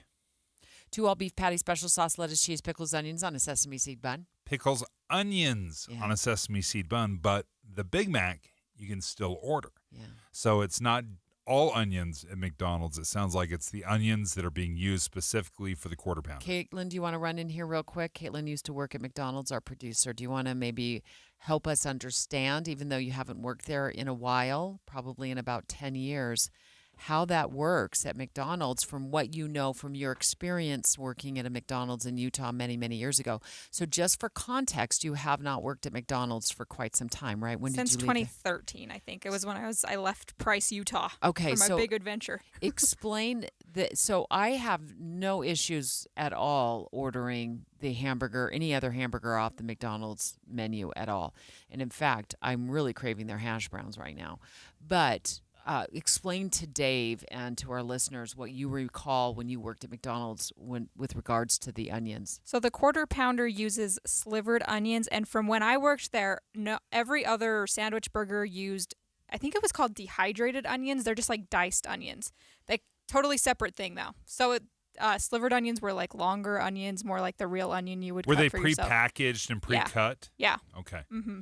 So, yeah, it's just a different onion. And when I worked there, the Quarter Pounder was the only thing that used those. I don't know if that's the case now, but as far as I remember, like your McDoubles, the Big Macs, everything else used the small dehydrated onions, if I am remembering what it was called. Right. Yeah. Right. It sounds like the I like the idea of the slivered onions on the Quarter Pounder. Of course, we don't know yet when McDonald's is going to bring the Quarter Pounder back. And we also heard from the Utah Health Department yesterday that they believe the number of people, which is 4, who got sick in Utah, likely might not reflect all the people who've gotten sick. Because she said, Dave, the epidemiologist there said, because oftentimes, you might not put 2 and 2 together. As somebody who has gotten sick, not from McDonald's, it's from a totally different fast food restaurant. This was back in the 1990s, the late 1990s. And I had to report it to the health department. I'd gotten so sick, I found that there was a number of other people who had gotten very, very sick. Did you want to? No, just one final thing about onions. I'm looking at the McDonald's website right now. It says, please note that onions are added to our burgers during cooking, so we cannot guarantee any beef burger will be onion-free even after the onion has been removed. So that comes from the website. So they may have to change the very way that they are preparing their meat right now. It's 10:30 at KSL News Radio. I'm Dan Bomas. KSL's top story this hour. A new report says short-term rentals are impacting Utah's housing market, and a state lawmaker plans to take action. My goal is to return this ability to regulate to the municipality, whether that's a city or a county. State Representative Neil Walter tells KSL TV he wants to repeal a 2017 law that made it harder to crack down on illegal short-term rentals. A new report from the Kim Gardner Policy Institute that shows rentals like Airbnbs and Vrbo's grown by almost 40% over the last couple of years and are having major impacts on tourist-heavy areas like Summit and Grand counties. Our top national story this hour from ABC News. Some are calling it white gold, the lithium that powers electric vehicle batteries. Big deposits of lithium may lie in the brine deposits deep beneath Lafayette County in southwest Arkansas. The U.S. Geological Survey says up to 19 million tons of lithium is buried there, enough to power all the world's electric cars 9 times over. Your money at this moment, the Dow Jones average down on the day now 203 points, while the NASDAQ is up by about 100 points. And coming up, we'll get a little calmer pattern now after the cold front blew through last night. That's next. KSL News Time, 10:32. Here's a way to get breaking news updates anywhere you go. At the store or in a work meeting, you can get breaking news on your phone. You can quickly read it, swipe, or click for more. It's super discreet, super fast. That's the app for KSL News Radio. Jazz games at Delta Center are unforgettable. From the atmosphere, the crowd noise, and of course, the electrifying on-court action. With ticket plans, you can go to as many as 11 games this season. Choose from packages like the All-Star Plan, Weekend Plan, or the Western Rivals Plan, and get what works for you. Come cheer on the Jazz and get your ticket package at utahjazz.com. In 2024, dating is a disaster. We've been ghosted, Breadcrumbed. stuck in situationships. Hi, I'm Debbie. I'm Caitlin. Welcome to our new podcast, Dating at Her Age. Dating has been so dicey for us, we asked KSL, can we launch an all-new podcast about it? People use these dating apps. You're not really dating when you're on the dating app. Dating at Her Age. Brought to you by Mountain Home Services. A new episode drops every Thursday on KSLNewsRadio.com. The Management Minute is a service of the MBA program in the John M. Huntsman School of Business at Utah State University. I'm Scott Hammond. Words used by ambitious politicians are making their way into the workplace and poisoning collaborative relationships. We are quick to call an inaccuracy a lie, label someone who disagrees with us an enemy, and invoke the rhetoric of conflict by calling every challenge a fight and using every mistake as a reason to fire someone. Good leaders lower the temperature, listen carefully to criticism, and use the language of collaboration to build common ground. Learn more about good language and good leadership in an MBA program at Utah State University. Go to utahstatemba.com. That's utahstatemba.com. I'm Scott Hammond. Hope to see you in one of our classes. On the surface, it seemed like just another Cinderella story. A team that was predicted to finish dead last is now waiting to play the first round of the playoffs. But Real Salt Lake's 2021 playoff run was so much more than what happened on the pitch. Our club is burning to the ground. This is the tip of the iceberg. Making of a Moment, the RSL story, is available now. I just kind of got chills right now thinking about it. Follow us at makingamomentpod.com or wherever you get your podcasts. Traffic and weather together brought to you by Sinclair's DinoPay app. Save up to 20 cents per gallon.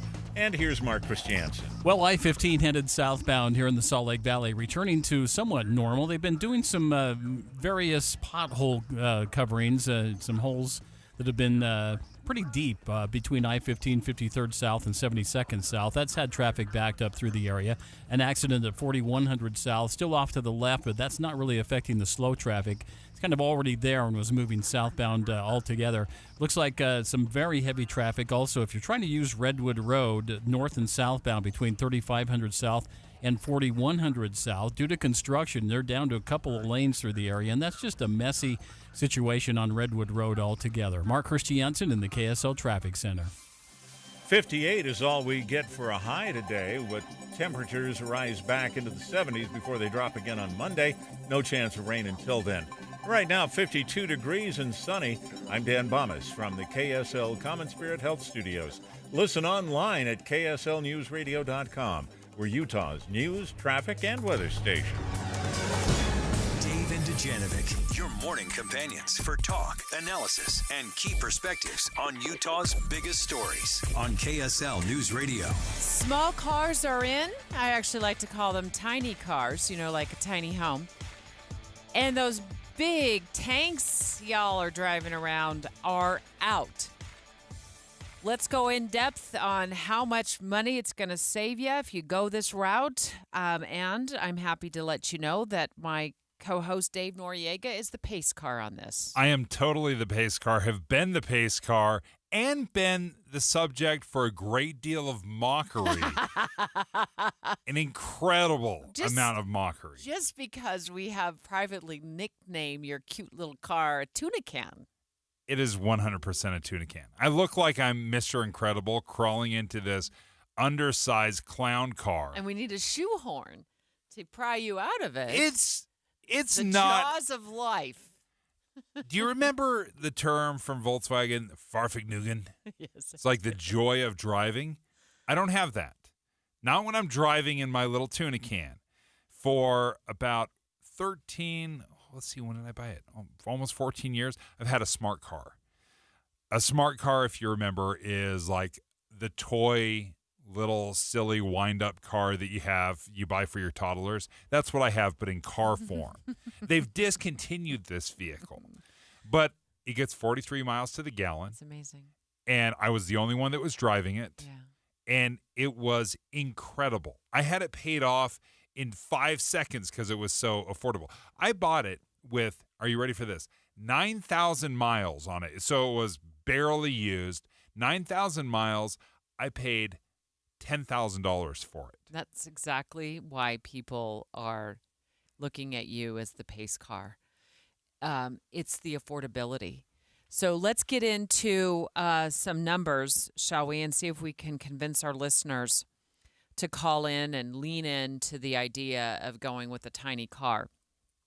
And ABC News has done a great job breaking this down in an article that I caught this morning on their website. And they feature a woman. Her name is Michelle Chumley. she could have afforded, according to their reporting, a big SUV with all the options. But then she decided when she went to trade in her Chevy Blazer, which she bought about 3 years ago and paid about $40,000 for, she went with something much smaller.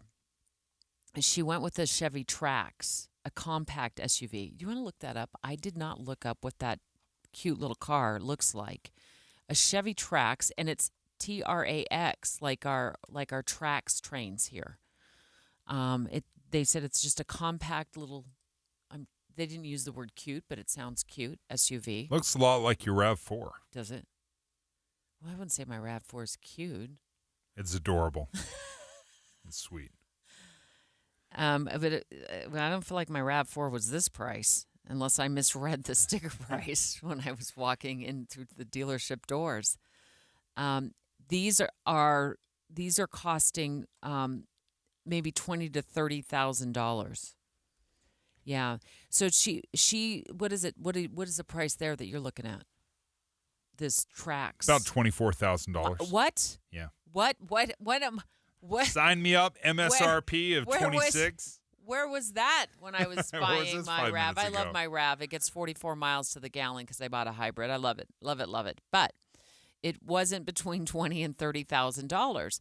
So this, Dave, the $20,000 to $30,000 price point is the fastest growing segment of America's, new vehicle market. 20 to 30. Does not surprise me. I think we've been overdoing it on cars, on the tanks that we drive, and the lack of gas mileage that they get for a very long time. We literally took a people mover Humvee from the U.S. military and said, you know what? We need that on America's roads. And we full on have Hummers driving down roads. I saw one the other day. I saw a new one the other day. Yeah, they had the full-size Hummers, and then they said, okay, this is the family Hummer. This is a little bit smaller, easier to park. You don't need 4 lanes to actually drive down the freeway.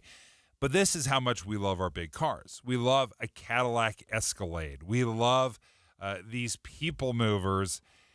This is why I've loved having a small car so much. Number one, gas mileage is phenomenal. And I've had the truck that gets 17 miles to the gallon. I've had, the 43 miles to the gallon. It's a 3-cylinder smart car, right? It has 0 power. It doesn't weigh anything. But the gas savings paid for the car. That's how I justified it. Because I was driving a Ford Explorer, and I was just getting blasted on gas. I was getting 18 miles to the gallon, and I said, I can buy this car in just the gas savings alone. And sure enough, it's exactly what happened. I just took the gas savings, what I was normally spending, and I paid that car off in a year and a half. I learned my lesson when I bought I think it was a 1991 Land Cruiser, a Toyota Land Cruiser. It's a great car, though. Well, I mean, it's 4 gallons to the mile. I get it. 4 gallons to the mile. That's what it felt like. So the average new vehicle, like that, if you're going to buy a fancier car, is now at $47,000. It's up 20% from pre-pandemic. So that's 20%? Do the math real quick. $9,400 or so additional over what we were paying in 2019 for a brand spanking new, like a larger, more luxurious car. But Michelle, who went with this Chevy Trax, you said you're just averaging it out at maybe $24,000. Her payment's going to be a lot less, because if you buy a new car and you finance it at the average loan rate at 7-ish%, that payment is going to be $737 a month. I almost said $737,000. $737 a month on a $47,000 car. Yeah, that's a lot of money. Well, that's just the car payment. That's not gasoline. That's not maintenance. That is not new tires every couple of years. Insurance. And remember, when you are insuring a very expensive car, a $50,000 or $60,000, $70,000, $80,000 car, your insurance is much higher than it is if you have a $15,000 car or a $20,000 car. Yeah. So that's why sales of compact and what you probably drive is called a subcompact car. Be honest with you. I'm not trying to ridicule you live on the air. But it's literally probably called a subcompact car. These are growing super fast. Yeah, in terms of sales. And you're totally on board. I'm going to walk you through. Let's take some phone calls on this. Have you moved away from the people movers? Have you moved away from the Escalade or the Suburban that was carrying 1 or 2 children when it could have carried 13? Right? Have you moved away from that, and are you happy about it, or do you miss it? Because I will be honest, it's not a comfortable ride. These subcompact cars, as affordable as they are, as great as the gas mileage is. You're going to walk us through the downside. There's some downside. Okay, let's take live phone calls. 801-575-TALK. Have you ditched your people mover in favor of a compact car? Give us a call next. Dave and Dujanovic. Current events can have a lot of moving parts. Our job is to make it easy to keep up. You're part of a bigger world, so spend 15 or 20 minutes here and be part of it. Join us weekday mornings between 5 and 9 on KSL News Radio. Hey, do you feel like you need a nap after your nap? Well, lugging around extra weight isn't just exhausting, it's also putting your health at risk. Here's a way to reduce your risk of obesity-related illnesses. SOTA Weight Loss, SOTA. No injections, no hunger, just amazing results that last. John Smith, you get up early just like I do. I do, man. I get up at like 3:30 a.m., and by that I mean 4:30. But yeah, before I started SOTA Weight Loss about 6 weeks ago, I was dragging by the afternoon. But I've lost 30 pounds in 6 weeks. And I let go of 70 pounds in 5 months. You get fast results, and the best part, John, is doing it without injections, pills, medications, or crazy exercising. Yeah, no surgery, no side effects. It's just better food at better times of the day. People will notice how you look different, and we've got the proof at sotaweightloss.com. That's SOTA weightloss.com. Go there, click request a nutritionist callback, and within moments you can start the same journey that John and I have found great success on, because SOTA is, say it with me, John, state of the art. I'm Bob Burke, founder and chairman of Burke America Parts Group, a family of brands that includes RepairClinic.com, an appliance and HVAC parts solution company that's grown into an international brand. Before AmericanEagle.com, we partially launched a new technology platform developed by another firm. American Eagle helped take our technology to a whole new level with digital marketing, software development, and business insights into our key markets, appliances, HVAC, and outdoor power equipment, and did so both on time and on budget. AmericanEagle.com has the resources, experience, and talent needed to produce solutions. Our new technology platform, developed by AmericanEagle.com, has produced tremendous results with higher traffic, conversion, engagement, and online revenue. If you have any home repairs you need to take care of, check us out at RepairClinic.com. If you need a world-class website or technology project, then I would highly recommend AmericanEagle.com. Call AmericanEagle.com at 773-NETWORK. That's AmericanEagle.com, 773-NETWORK. My name is Brian King, and I'm running to be your governor because Utah is headed in the wrong direction, and we can do so much better. If you're frustrated by politics today, if you feel like politicians aren't listening to you, if you're looking for something different, for a leader who prioritizes common sense and bipartisanship, you have a place with us in this campaign. Join us and vote for Brian King for governor by November 5th. For the better. Paid for by Brian for Utah.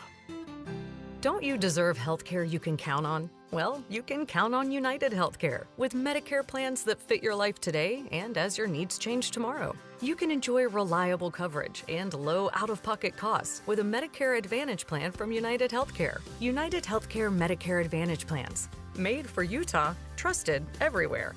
The Medicare annual enrollment period ends December 7th, so go to uhc.com/Medicare today. It's official. KSL Sports is your official radio home of the Utah Hockey Club. When the puck hits the ice this fall, you'll hear every goal, every check, and every tension-filled moment on the KSL Sports Zone. Plus, let your voice be heard on the Utah Hockey Club Fan Forum on KSLSports.com, your exclusive home of the NHL and the Utah Hockey Club in Utah is KSL Sports and 97.5, the KSL Sports Zone. How does a soccer club born in an unlikely place, Utah? You sure you want to do that in Utah? built with players no one else wanted, We knew no one believed in us. reach the league's highest heights? We finally did it. It was like just this feeling of getting to the top of the mountain. How does that same team find a way to shatter expectations in the midst of a fight for its own survival? Our club is burning to the ground as we speak. I'm Amy Donaldson, and in a new podcast, Making of a Moment, the RSL story, we take a closer look at one of those iconic sports moments Soccer is a crazy game, and we saw it firsthand tonight. and unravel how knowing the truth of these moments can transform what they mean. I just kind of got chills right now thinking about it. Making of a Moment, the RSL story is available now. Follow us at makingamomentpod.com or wherever you get your podcasts. With the three things you need to know this hour, I'm Dan Bonas. First, the state legislature wants to crack down on illegal short-term rentals. Second, huge new deposits of lithium have been found in brine deposits deep beneath the state of Arkansas. Lithium critical for electric car batteries. And third, strong winds brought cooler weather to northern Utah overnight. 52 degrees and sunny in Salt Lake City. And back to Dave and Dujanovic on KSL News Radio. Dave and Dujanovic. Dave and Dujanovic. Are you willing to trade in the big old boat that you've been driving around, that tank? Maybe you have a lot of kids, though, and, you know, that SUV, you need it. You need it.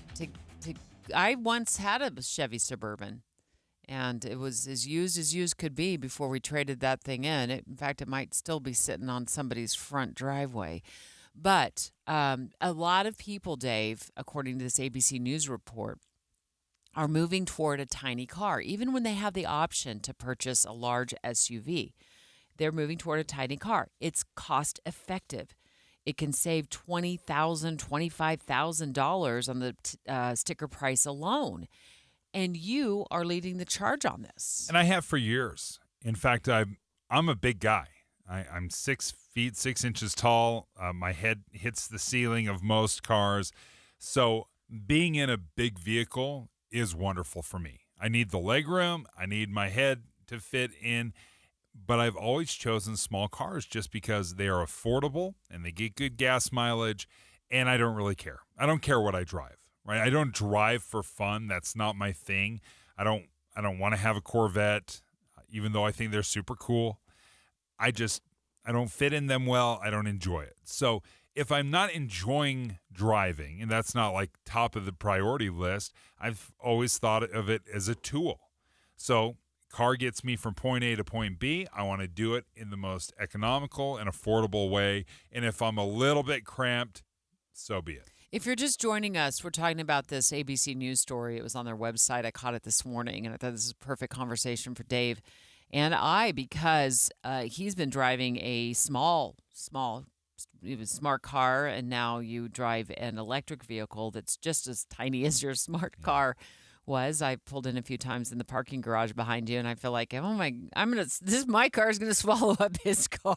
I'll be a speed bump to you. But this woman that they feature, her name's Michelle Chumley. She was driving a Chevy Blazer, an SUV. They say that she paid $40,000 for it 3 years ago. When she went to trade it in, she decided to downsize to a car that Dave looked up the price tag on. It was a Chevrolet Trax, a compact SUV. And it looks like it's about $24,000, or at least you found one for $24,000 online. Yeah, 24, 25,000. It's got 7 miles on it, and that's here in Utah. In Salt Lake, you can get one of these. And I think we're starting to do the math, right? When we've been hit so hard with inflation, the economy for many of us is not doing as well as they're telling us it is. Wages have not kept up with the inflation, not even close. So we're starting to make decisions.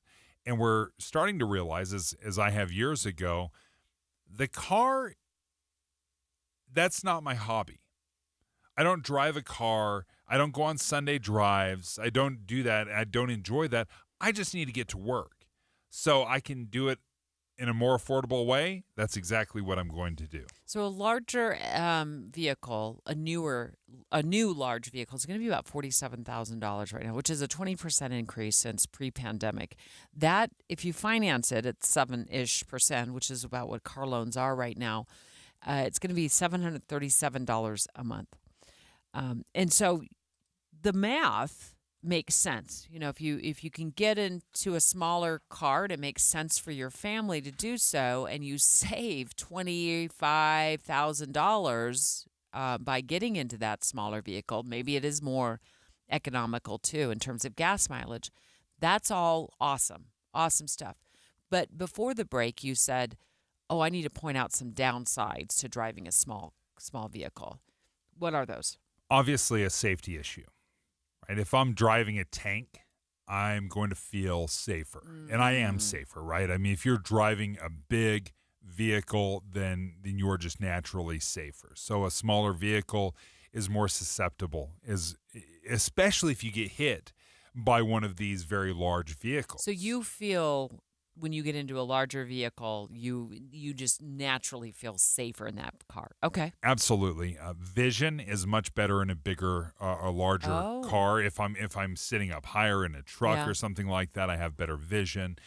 Now, of course, when it comes to parking, you cannot compete with a smart car. Well, you could just pick your car up and bring it in the building. It's so tiny. Incredible. Yeah. I fit into anything. You know, somebody's taking up 2 lanes. It's fine. I'll just pull right alongside. So parking is amazing. How about parallel parking while we're on that? Simple. Just pull straight in. I would love that. Yeah, you just pull straight in. If I could just borrow your car when I parallel park, nobody would be mad at me. But that is a downside. I think really the safety of it is a big concern with smaller vehicles.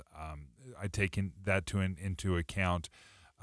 Also, if you think it's going to be a comfortable ride, think again, because the smaller vehicles, obviously, if you're looking for something more affordable, you're giving up a lot of the soft, roomy, nice cushions, soft, good seats, good ride. Right, I've sacrificed all of that. Wow, that's quite the sacrifice. I feel so sorry for you. Oh, you're going to love this. Yeah. My smart car still has roll-down windows. Oh, the crank windows. Full-on roll-down windows. You haven't seen a roll-down window in a new vehicle in 30 years, but I have one. Okay. How does your all grown-up family of 6 fit in that car that you're driving around, that tiny car? No, not at all. Obviously, okay. It's so that's two-seater. That could be another downside. Not for you if it's a commuter car. Right. But if you want to take a road trip to Disneyland, where you need, not only taking your family, but you need luggage. No trunk space. Oh, none. Yeah.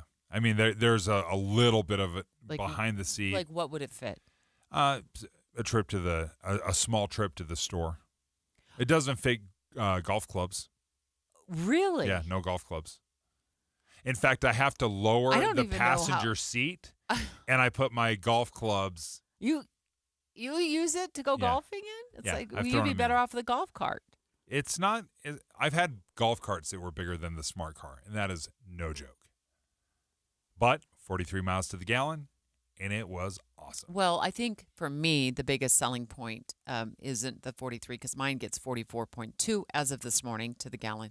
It's a hybrid. That wouldn't be as much as a selling point. For me, it was the price you paid. Yeah, I paid $10,000 I'm super jealous about that. Now, again, this was back in 2010. A lot of time, No.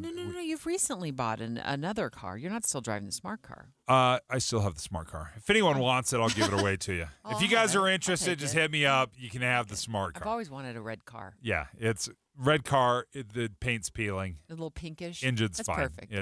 Yeah, it is. It's a little more pink. That's all right. But when I purchased an electric vehicle, my Chevy Bolt is not much larger than the smart car. It's about the same size, I think. It has a back seat where I can squeeze people in, but I got to take the seat all the way back, lean it back. So it's a little bit roomier, but still a very small car. But I paid, I think, $17,000 for it used. It had about 20,000 miles on it. It's so much cheaper than what people are paying for these brand new large vehicles at $47K plus. Again, literally am paying for it in my savings on gas. It's paying for my monthly payment. This texter, Dave, at 57500, says big families mean big cars. Yeah, there's no getting around it. If you need a people mover, right, this isn't even an option. But how many of us drive around our kids and then they grow up, they leave to college, and we just continue to drive these people movers? Yeah, mine's not quite the people mover, but it is larger. It's a lot larger than yours, and I usually don't take anybody in my car. One other text. Hey, Dave, to put into context the price of your car, I'm riding a new bike, like pedal bicycle, that I paid half of that price, $5,000, and that was a good deal on the bike. Yeah, bikes are expensive too. Straight ahead, Boyd Matheson in studio with us. He writes in the Deseret News, there's cause for optimism in America. And he has a really interesting breakdown on what the younger generation thinks about the older generation when we talk about politics. KSL Salt Lake City. From the KSL Common Spirit Health Studios, this is KSL News Radio. Utah's news, traffic, and weather station. It's 11 o'clock at KSL News Radio. I'm Dan Bomas. KSL's top story this hour. Wind gusts reached more than 50 miles an hour in parts of the Wasatch Front overnight. KSL meteorologist Matt Johnson says those winds expected to die down this afternoon, but today's temperatures will be much cooler. That's what's going to be keeping temperatures down 20 degrees from yesterday, looking at a high of only 58 today. Matt says temperatures expected to get back into the 60s tomorrow and the 70s Saturday and Sunday. Our top national story this hour from ABC News.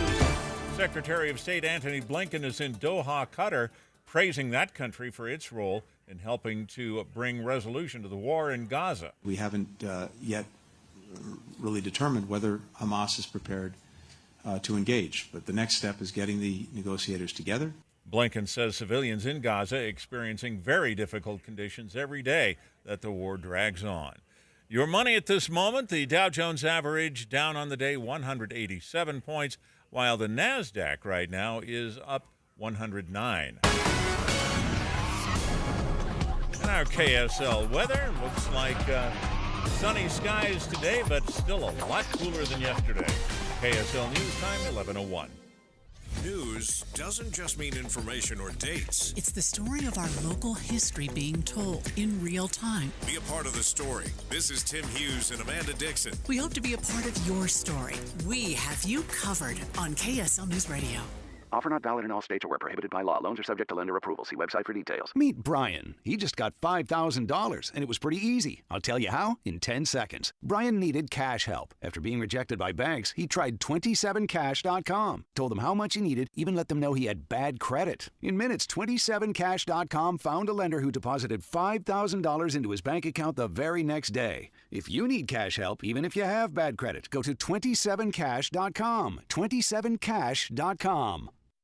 Give the star in your life the brightest gift in the world. Name a star after them. This is Rocky Moselle with International Star Registry. For $59 and a call to 800-282-3333 or visit starregistry.com, you can name a star for birthdays, weddings, or even memorials. Over 45 years, we have named millions of stars for celebrities and individuals from around the world. The star you name will be recorded in book form in the U.S. Copyright Office. Visit starregistry.com or call 800-282-3333. This is Derek Overstreet of the New Millennium Group and host of Stop Working and Start Living Radio. If you're close to or in retirement and you don't have a tax plan, call us right now, 888-999-6370.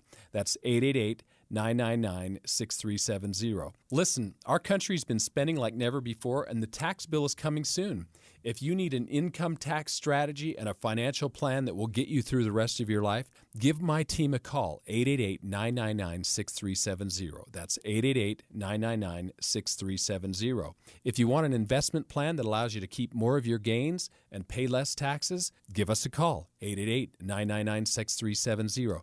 My team specializes in the type of plan that will get you retired 3 to 5 years sooner than you thought possible. So, get a no-cost tax analysis by calling 888-999-6370. That's 888-999-6370. My team is standing by now. Tim and Amanda. One of the things I love about radio is that we are all hearing it at the same time. One of the differences between that and just scrolling on your phone is that I don't know when that story was posted. Maybe an hour ago, maybe 3 days ago. To your point about who wrote it, where did it come from, and is it dated information, our hope every day is that we can provide a more broad spectrum of information on a single topic that you can then take and make decisions on your own. Utah's Morning News between 5 and 9 on KSL News Radio.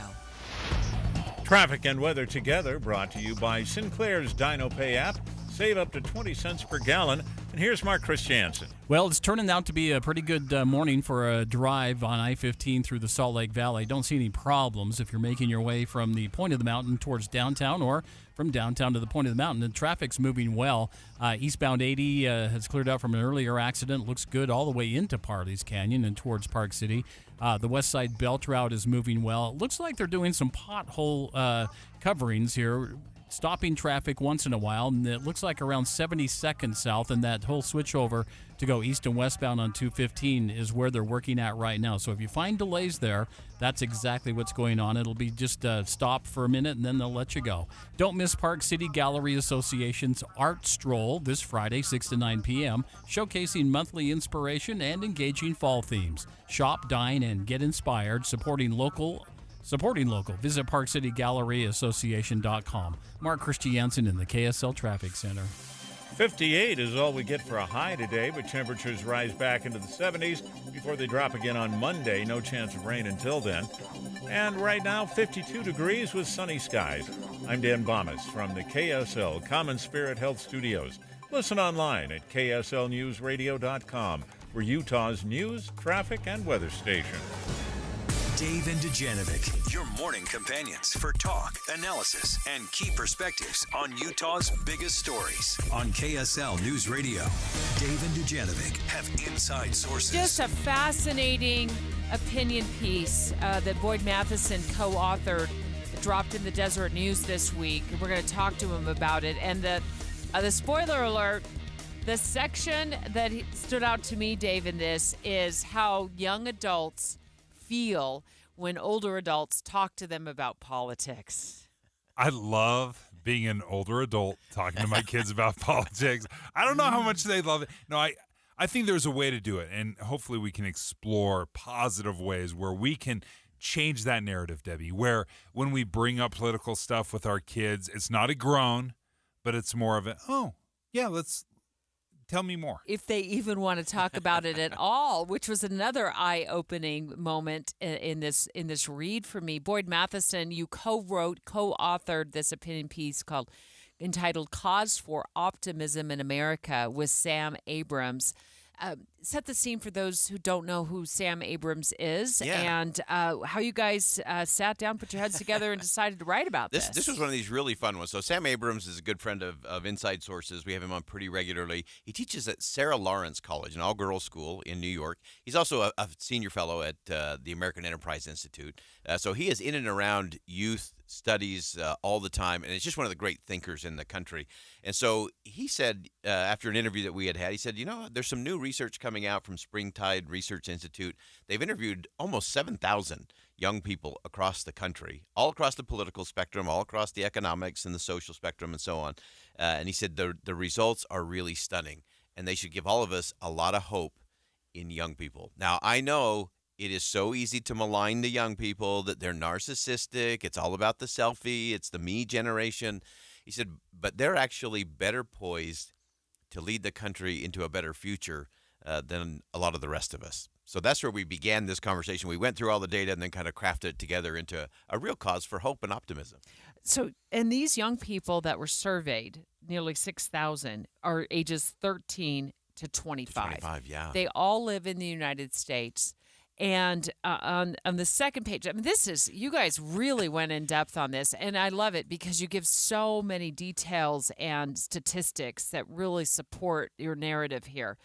Over 2/3 of younger Americans believe that adults have done a poor job handling political issues in the United States.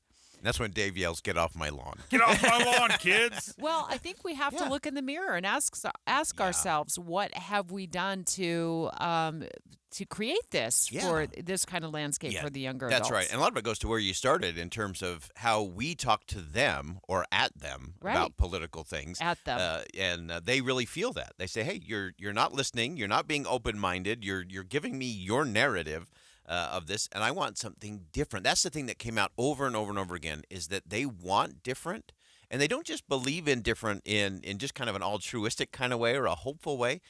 They actually live it. So one of the statistics that jumped out most to me is the fact we say, you know what, you should get to know people who think different than you do. Well, the young people actually do it. So interesting. 45% of these young people say that the friend that they talk politics with the most is the person that they disagree with on politics. So they're leaning into relationships, and almost none of them, less than 20% of them, believe you should ever, in the history of ever, end a relationship because of a difference in politics or political opinions. And so they're saying, no, we want these relationships. And the other one that was really interesting to me was 66% of this group said that educating themselves on those people who disagree with them helps them. Helps them not only understand the other person, but it helps them understand themselves better. That's pretty self-aware for a group that we think is pretty narcissistic. So there's a lot under the hood there, I think, with the rising generation that we often miss. I thought it was interesting as you were saying that Newsweek had just published Americans are breaking up over politics. Yeah. It's ending relationships. You know, hey, we're dating or we've been married, but we now have political differences that are dividing us so much that we're getting rid of it. Why is it that kids are accepting this, and how can we learn from them and adapt the way we're speaking about it? So I think there's two parts to that, Dave. I think one element is that these kids have grown up and seen they're all exhausted and exasperated with what their parents and a lot of the people in their community are doing. And so they're very astute to say, that's not working, and it doesn't work for me. They've also grown up in a more pluralistic and interconnected world, so they tend to know a lot more. They're exposed to a lot more different views, different lifestyles, and so on. So they tend to be a little more open that way. And I think that's important for all of us to lean into, to say, you know what, there is something to be learned from everybody, regardless of what their education is, their background, profession, political, religious beliefs, whatever it may be. There's something to learn. And here's the really interesting thing to me, along the same line, Dave. 75% of these young people believe that it is crucial, that it is important for them to serve and make a difference in their community. Mm-hmm. These kids are more communitarian than their parents by a lot. It's their parents that are actually a little more selfish and a little more self-absorbed. These kids are saying, it matters to me. 75%. 75% say, I have to serve. I have to make a difference in my community. That matters to me. In mind, as you're saying that, I was thinking about all of the volunteer positions and opportunities that all my kids have taken advantage of over the years. And it's like literally, you know, one thing after the other that they volunteer for. Helping people who are losing their sight, helping the nuns in Holiday on their annual fair. They're doing that every single year. I mean, the list is on. And as you said that, Boyd, I'm like, you're absolutely right. That is what's happening. I also want to point out that a lot of young people, unlike their parents or maybe their grandparents, don't think that politics is the most important thing in their lives. Well, good. Yes. In fact, that's a healthy just thing. 19% claim that politics is among the most important or most important thing in their life. So the majority of young people, they understand what's going on, but they're just choosing to do something else with their lives besides listen to political rhetoric and lean into political rhetoric, and instead they're, getting jobs, they're going to school, they're volunteering, and they're doing things with their friends outside of consuming themselves with politics. Yeah, and it's not that they are disengaged or disconnected. They stay up on it pretty well. They just have a healthy balance. The balance is way better than a lot of us have, and I think it's also interesting that so many of these young people they want to do something. They sense that.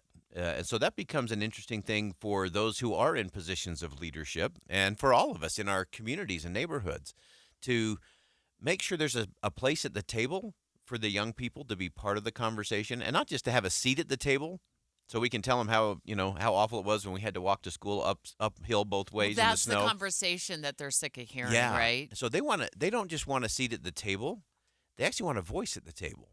Yeah. And that's up to the rest of us to make sure we're creating space for that. We actually referenced something from the founder of the Sutherland Institute, Gaylord Swim. He said, this political process, it demands strong advocates. Certainly, that's part of politics. You got to have those strong voices. But he said it also demands a counterbalancing sense of humility, civility, and dialogue, which is exactly what the young people of today want. They do want to talk about big ideas. They do want to weigh in and make a difference, but they want to do it with some humility or that radical curiosity. So they're always learning. They have the civility to elevate it and do it in a different way, and then have the real dialogue, not just a monologue from a parent, an adult, or someone talking down their nose to them that you just don't get it. They want to be part of it. And I think it's one of those interesting things. We always say that political pendulums don't swing back on their own. They have to be pushed. And often it's the rising generation that does the nudging. And that's what we have to be hopeful about, is that this group, they get it. They have their problems. They have their challenge. But it's so easy for us to just say they don't get it. If we create space for them, they do get it. And they will nudge that political pendulum back in a direction that will actually be good for all of us for the future. I loved it. Thank you so much. This opinion piece in the Deseret News, A Cause for Optimism in America. As soon as I read that title, boy, I thought, awesome. Also, have you read The Room? Because it's definitely pessimistic until you peel back some of the layers and you see there are great areas of optimism. And when it's our kids, that's a very exciting and encouraging thing. So thank you so much, Boyd. Look forward to Inside Sources today at 1. Straight ahead, the bond on the ballot for Salt Lake City residents, $730 million bond to improve schools in the district, in the Salt Lake City School District. The question is, what will become of West High? What will become of Highland High if this bond passes? The bond deals with 4 big categories. One is to rebuild West High School. Second, to rebuild Highland High School. Third, to add an athletic field house at East High School. And fourth is to make sustainability improvements throughout the district. Next, we're going to break down the cost to taxpayers. Dave and Dujanovic. Here's a trick to podcasting at work and getting all the Utah news you love. Download the KSL News Radio app. The podcast for Utah's morning news and Dave and Debbie are right there. Dozens of podcasts a day. That's the app for KSL News Radio. I finally decided a few months ago that enough was enough with the high electrical bills in the summer and the high heating bills in the winter, and it was time to replace our builder-grade windows of our 20-year-old home with the latest and greatest windows from Advanced Window Products. Ever since Jake and Nate showed me a demonstration of what a difference the right kind of window can have on my home's energy use, I couldn't get it off my mind. So my wife and I decided it was time. And man, am I glad we did. From the moment Ken showed up to give us a free in-home estimate, we've had such an outstanding experience through the entire process. Within an hour, we had financing set up, and then about 8 weeks later, the crew showed up and did what we thought was going to be a 2-day installation in a single day. Now our home is more comfortable. Our electrical bills have started to drop. We qualified for Energy Tracks credits to help pay for the windows, and we even took advantage of their expertise and replaced our sliding glass deck door with one that has a pet door built in. Look, I know you don't make a decision like this on a whim. You do your research. So do that. But make sure you call Advanced Window Products at 801-850-9100, and you can get a special deal of $3,000 off 10 windows or more if you mention Andy when you make the appointment. 801-850-9100 or go to advancedwindows.com. Emergency traffic brought to you by Sinclair's Dino Pay app. Save up to 20 cents per gallon. It looks like they are doing those pothole fillings right now. And if you're headed southbound on I-15, coming up on the South Interchange, anywhere between 53rd South and now just about 7500 South, you're going to be stuck in that traffic. They've got the freeway completely closed off as they patch these potholes ahead of that. So give yourself a little extra time coming into that. And that involves traffic from westbound 215, eastbound 215, and southbound I-15, all right there at the South Interchange. Mark Christiansen in the KSL Traffic Center. As the U.S. pushes for a ceasefire, Blinken also focusing on the other major front in this war in Lebanon. A regional war may be brewing. Another discussion topic, Israel's plans to launch a retaliatory strike against Iran. Get the latest on the fighting and what the future may hold. Conflict in the Middle East. Mornings and afternoons on KSL News Radio. Progressive knows finding your new home was a dream come true. You wanted a colonial with high ceilings, hardwood floors, and a peaceful neighborhood. And you found it. Now, every Saturday at 6 a.m., you get to wake to the sound of your neighbor's leaf blower. Progressive can't save you from your noisy neighbors, but we can save you money when you bundle your home and auto with us. Get a quote at Progressive.com. Progressive Casualty Insurance Company affiliates and other insurers not available in all states. Febreze. So my home is also my office. And before I can focus, every room's gotta be clean. That means tidying up, then spraying my Febreze Air Mist. Ooh, that's fresh. Febreze Air Mist scents are all high quality. They fight any weird funk, and they give my air an instant boost of freshness. So not only does my home smell good, I feel good too. After I Febreze, it's time to start my day. Breathe happy, Febreze, la la la la la. Over the years, you've brought them into your home. You were prescribed opioids after the C-section, when Dad injured his back, when your basketball star tore his ACL. Opioids helped with the pain, and you held on to them just in case. But did you know holding on to unused opioids puts your family at risk? Opioids are powerful pain-reducing prescription medicines, but most people who are prescribed opioids don't finish their prescriptions. So millions of unused opioids are sitting in homes across the country. And tragically, more than 100 Americans die every day from overdoses involving opioids. What can you do to protect your family? Remove the risk of unused opioids from your home. Pills, patches, or syrups in drawers, purses, and cabinets, anywhere they might be hiding. To find out how to dispose of them properly, visit www.fda.gov/drug disposal. Getting help with electrical repairs is easier than you think. All you have to do is call Any Hour Services or schedule an appointment at anyhourservices.com. No one helps more homeowners than Any Hour Services. With the three things you need to know this hour, I'm Dan Bomas. First, falls suddenly fell in northern Utah, the cold front bringing winds up to 50 miles an hour. Second, the Secretary of State is in Qatar, trying once again to get talks started that could lead to an end to the war in Gaza. And third, road crews hope to have the long-term road project in Sugar House done by mid-November. 52 degrees and sunny in Salt Lake City. And back to Dave and Dujanovic on KSL News Radio. Dave and Dujanovic. It has been 25 years, if you are a resident of Salt Lake City, since you have seen the Salt Lake City School District ask for a bond. It is on the ballot. It is a $730 million bond, and there's two things that really top the list of what this bond would go for, which would be either replacing, rebuilding, or kind of depending on what they decide to do. West High School, which is right here next to Broadcast House in the downtown Salt Lake City area. It was built in 1921.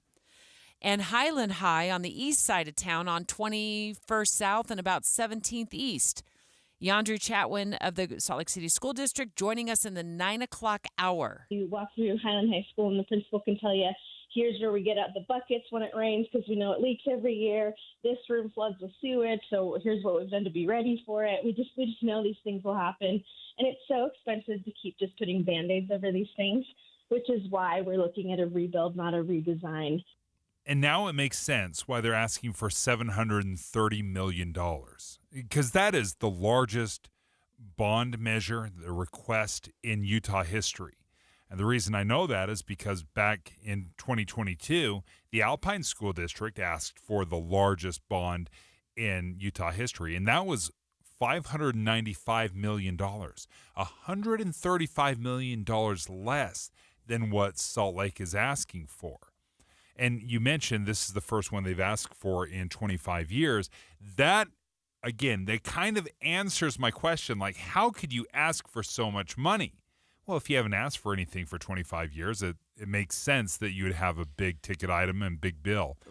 Let me get into the details of how this is going to break down, Dave, and then I'm going to hand you the baton, and then you're going to run with your analysis on the Alpine School District and why that bond failed, and the differences between the size alone and the scope of the Alpine District with almost, 86,000 students. Salt Lake City School District has around 19,000 students. But let's hold on to that thought for just a moment. Yandri Chatwin of the Salt Lake City School District with a follow-up telling us each school, Highland and West High, if the bond passes, of course, we won't know for at least, maybe 14, 15 days from now if it has the traction to pass once Election Day passes. $300 million for each school. This is not just for the construction costs. It's the architectural design. It's the demolition. They've got to think about the asbestos mitigation. Remember, West High, 1921. It is the oldest school in the state. And you've got Highland High, 1955. Not quite as old, but not young either. Construction costs, inflation adjustments, and it will also include the furnishings in the schools once those schools are built. And that makes sense. I took that all into account, at least in my brain. I get it. When you're rebuilding, you've got to tear something down, but that still doesn't change the fact that $300 million for a high school is an eye-popping number. That's an enormous number. Now, I remember when we were covering this for the Alpine School District, when they were asking for that $595 million, what is unique is typically the way you do this is you stagger these bonds. So you don't ask for these huge, big numbers. You say, hey, this year we're going to ask for $200 million or $300 million, and then we're going to wait a couple of years, then we'll ask for another $200 or $300 million. Then, a few years pass, and they stagger it. The reason they do that is down the road, because they put them on 20-year bonds, they're paying it over 20 years, is when those bonds start getting paid off, that price comes down, which allows you to add another bond. And then you don't have these huge fluctuations in the cost and your property taxes. So Salt Lake does it a little differently. They don't do anything for a long time, and then when they need it, they need it. And to replace West and to replace Highland, those are two major arteries when it comes to the schooling system in Salt Lake. Now, we heard, and we had taken calls, we had talked to mayors, everybody tons of people down in the Alpine School District. One of the reasons they said no to that $600 million bond is just because it was too expensive. And imagine the Alpine School District, as you said, 85,000 students.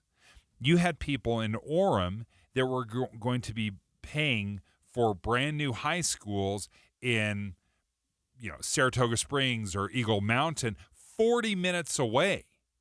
So for many people, they thought, why am I going to pay my property taxes for something that is 40 miles away on the other side of a lake? They didn't feel attached. Even though it's the same school district, they didn't feel attached. I wonder if that is not, if that problem is not solved here in the Salt Lake School District, because it is a small, 20,000, 19,000 students. Everybody knows West. Everybody knows Highland. You know somebody that went there. If you're living in this community, you know what these schools are. You know how run down they are and that they need to be rebuilt. You're not disconnected like the Alpine School District was, that many people felt disconnected to these renovations and these rebuilds. So I wonder how much here people in Salt Lake are going to say, you know what? you're right. West does need to be rebuilt. Well, in Highland, and then there would be some additional work done on the field house built at East High. And then there's other upgrades to, it sounds like, make other buildings more sustainable going forward. But when you look at the list of problems that they're citing at West High and East High, outdated plumbing and electrical systems, insufficient power outlets for student devices. Well, yeah, because in 1921, we didn't even know the iPhone was ever going to be a thing, or that kids were going to be working off of iPads and not, out of 100-pound textbooks that they haul around. Poor heating and cooling systems. And then, of course, challenges expanding to any sort of modern-day technology because they're old buildings. They're old. You just heard Yandri talk about what's going on at Highland High. They got to carry around buckets to catch the next roof leak. Now, people have to also consider as they're voting, what is this going to do to my property taxes? Because that's how they pay for these bonds. Property owners in Salt Lake City would see an impact of $38.33 per year for every $100,000 of home value. So the math will be different for everybody depending on what your home value is. And for business owners, it'll be $67.70 a year for $100,000 of home value, of business value, excuse me. And when you're looking at schools here in Utah, let me just look back at 2018 when Farmington High School was built. It cost about $80 million. And now we're talking about $300 million for a new high school. It's staggering to see what the inflation has done, the construction cost. The most expensive high school that I know of here in Utah was Corner Canyon. Corner Canyon, if you've ever been on that campus, is absolutely beautiful. It's palatial, and that was $250 million. But that was back, about 10 years ago by the time that thing got built. But it does speak to the enormous cost of rebuilding these high schools. Straight ahead, do you ever ask yourself, am I getting old? A little bit. Little bit. Give me an answer there, my friend. Things ache and they hurt a little bit more than they used to. Here's the real test. It's called the 1 foot test. Next, why trying to stand and balance on 1 foot could predict how you're doing when it comes to your aging and your risk of falling. So Dave and I are going to take the 1 foot test, and we'll be back in 3 minutes to see if we're still standing. It's 11:30 at KSL News Radio. I'm Dan Bomas. KSL's top local story this hour. A baby and her mother are recovering after police say they were hit by a car in Grantsville early this week. It was driven by a person they say was high on marijuana. The car hit the stroller and sent it flying about 43 feet, knocked Kylie Marshall to the ground. KSL TV spoke to Kylie. I just knew I needed to get to her right now. I ran across the street as fast as I could, terrified of what I was going to find in the stroller. The baby did have some injuries, but mom says the child is doing well. The driver booked into jail on suspicion of driving under the influence. Road crews hope to have the 11th East project in Sugar House done by the middle of November. They've been working now to make that road more accessible to bikers while adding a middle turn lane. The last phase covers the last few blocks before the road meets 1700 South. Our top national story this hour from ABC News. Sources tell ABC News that Beyoncé is set to appear at Vice President Harris' scheduled rally in Houston tomorrow. She's just one of a number of celebrities backing Harris. Tonight, the vice president will be doing a rally with former President Barack Obama, the first time that they've appeared together on the campaign trail, and they'll be joined by Bruce Springsteen. Your money at this moment, the Dow Jones average down on the day right now, 144 points, while the NASDAQ is up by 109 points. And our KSL weather, we have sunshine today, but boy, it's a lot cooler than yesterday. That's next. KSL News Time, 11:32. You know what's great about KSL's traffic coverage? Trained traffic reporters and real listeners. Trading information and making the commute safer and faster for everyone. Every 10 minutes on the 9s, we have you covered on KSL News Radio. Let me tell you folks a little bit about Mountain Home Services. Well, they've joined forces with Master Electrical Service, who's been around since the 50s.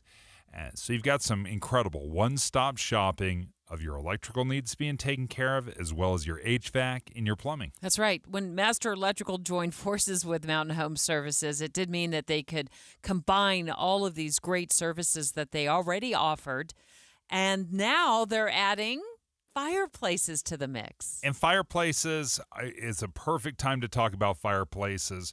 Whether you're redesigning your house and you're thinking, you know what, I'd love to have the heat and I'd love to have the ambiance, or maybe you're building something new or finishing a basement, they can help you choose just the right fireplace. And this all comes, of course, with that upfront pricing guarantee that Dave and I have been talking about for months now. It means no hidden fees. The price they quote you at the beginning of the job before they start is the price you pay when it's wrapped up. Check out Mountain Home Services by going to their website, mountainhomeutah.com. That's mountainhomeutah.com. And you can also give them a call, 801-543-2222. Again, 801-543-2222. Did you know 96% of Americans lose an average of $111,000 in Social Security income? And it's because they claim their benefits at the wrong time. Don't lose $111,000 in Social Security income that's rightfully yours. Learn how you could wring every nickel out of your benefits on Retirement Solutions Radio this Saturday afternoon at 3 o'clock, right here on KSL, News Radio 102.7. You do countless things without a second thought to protect your family and home. Every time you're in the car, you buckle your seatbelt. Before the next load of laundry, you remove the dryer lint. When you head out, you always lock your doors. And one simple task, done far less often, can protect your family and home this winter. Schedule a furnace inspection by a certified heating contractor to check for safety and efficiency. A friendly reminder from Enbridge Gas. Traffic and weather together brought to you by Sinclair's Dino Pay app. Save up to 20 cents per gallon. And here's Mark Christiansen. Well, it might be a smoother drive for you now if you're southbound on I-15 now that they've patched up a lot of potholes. This started around 72nd South. They were doing the slowdown, so they had the freeway completely closed. And they went to about 8600 South. Now they've released the freeway, and all that backup, starting about 53rd South right now, just stuck in there trying to make your way southbound. It's going to take a couple of minutes to get up to speed. Once you do get past just about 80th South, you're back to normal speeds and headed towards the point of the mountain. No problems elsewhere in the valley here. Mark Christiansen in the KSL Traffic Center. Well, 58 is all we get for a high today, but temperatures rise back into the 70s before they drop again on Monday, and there's no chance of rain until then. Right now, we're at 52 degrees and sunny. I'm Dan Bomas from the KSL Common Spirit Health Studios. Listen online at ksl.com. We're Utah's news, traffic, and weather station. Dave and Dujanovic, your morning companions for talk, analysis, and key perspectives on Utah's biggest stories on KSL News Radio. How long can you stand on one foot? Dave spotted. We're out of breath because we just tested this out, folks. I'm exhausted. Dave spots an article this morning in, is it the Washington Post, Dave? Oh, yeah, Washington Post. Washington Post. And he runs into the building. Actually, he hops on one foot into the building. It was a little like a kangaroo hop. And he's like, stand up, see how long you can stand on one foot. I'm like, what are you doing? Like, we're not in PE class right now. And he's like, no, this is to predict how old you are. I'm like, well, we know I'm 57. You bring it up every single day. And he's like, no, it can predict your risk of falling, which, you know, when we get older, we do run a higher risk of falling. Absolutely. And what they found, researchers were looking into several things. So they were measuring your gait. Like, this is how you walk. They're measuring your gait, how long your stride is. They're checking out your grip strength, your knee strength. And the thing they found that told the future or maybe measured better than anything is how you did just standing on one foot. So what they asked is, they said, take your non-dominant leg. So think, which leg do you kick a soccer ball with? Do the other one. Take your non-dominant leg and just lift the other foot up and just stand on that non-dominant leg, and let's see how long you can do it.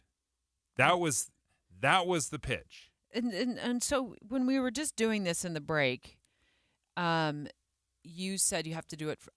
You told me I have to do it for 5 seconds, and then you tricked me. Literally tricked me. We've got the video of this. We're going to put it on social media. He tricks me. He's like, no, if you could do it for 30.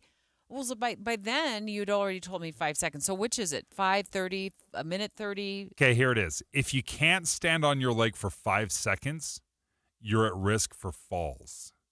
Okay. So if you try to do it and you're starting to wobble or you have to put your other foot down, if you can't stand on your leg for 5 seconds, you're at a risk for falls. If a person can stand on their leg for 30 seconds, then they're doing really well, especially if you're older.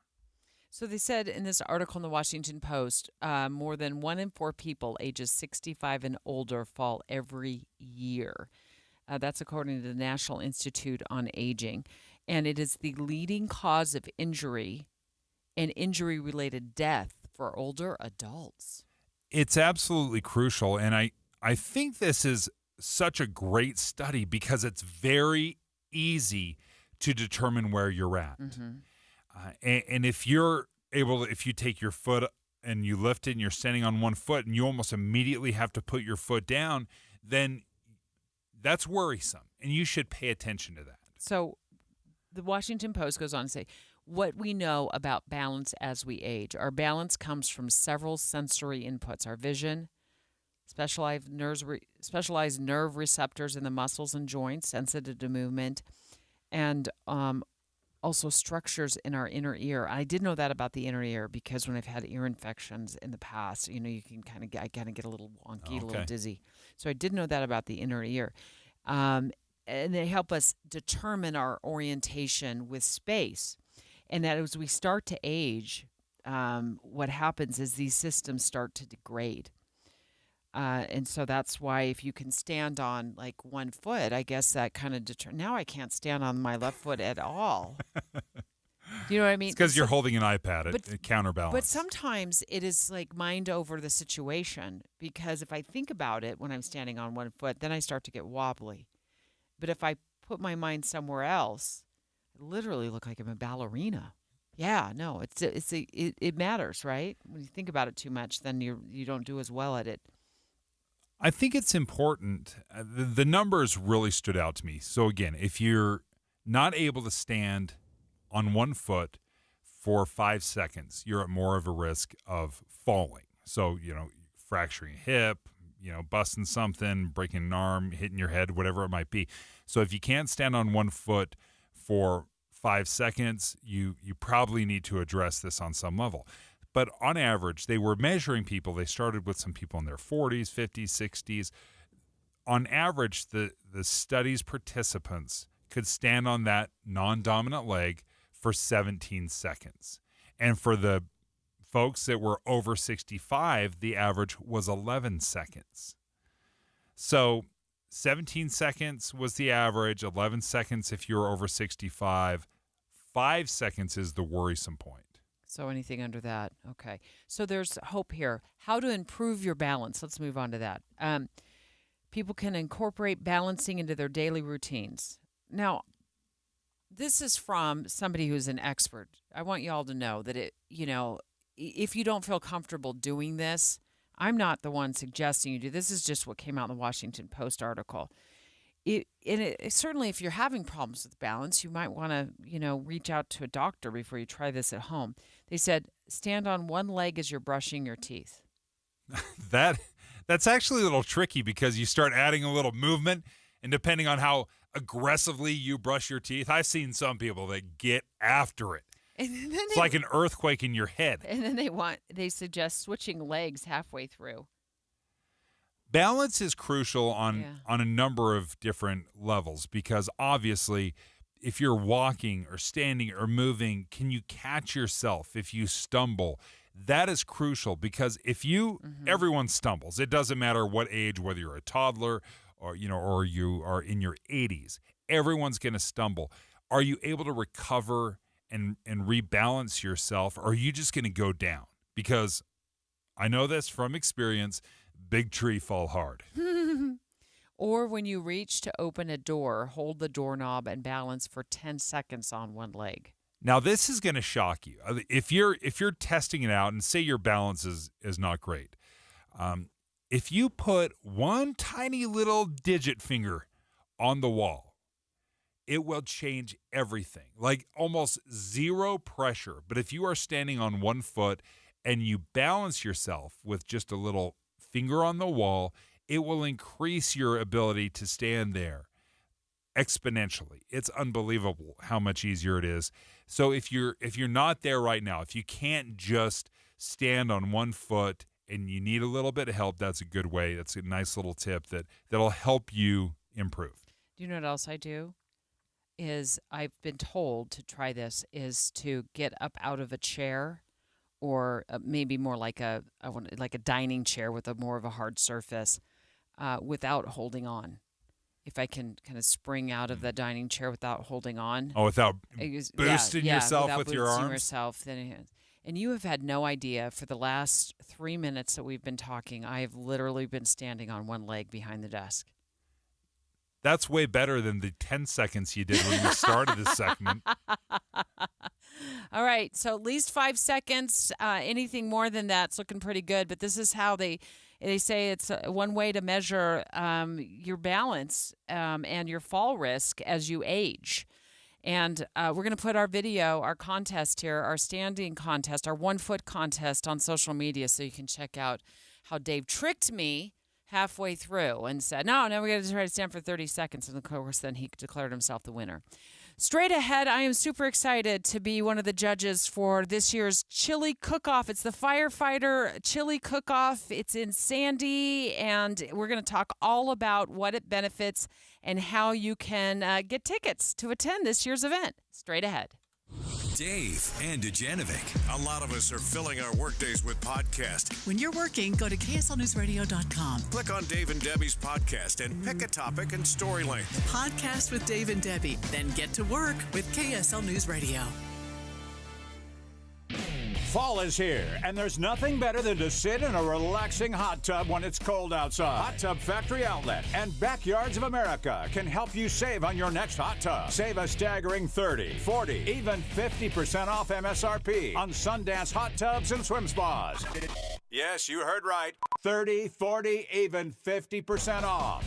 With every size and color available, your choices are limitless. And here's the icing on the cake. Be one of the first 20 buyers and receive a free $2,700 electric massage chair. Absolutely free. But hurry, these chairs are limited, and once they're gone, they're gone. Every Sundance hot tub and swim spa is priced to sell. Visit the largest swim spa showroom in the state and find out how easy it is to say yes to your very own hot tub or swim spa. Time is running out. Head over to Hot Tub Factory Outlet next to Cowabunga Bay and Draper, Backyards of America in Sandy, and our new location, Station Park in Farmington.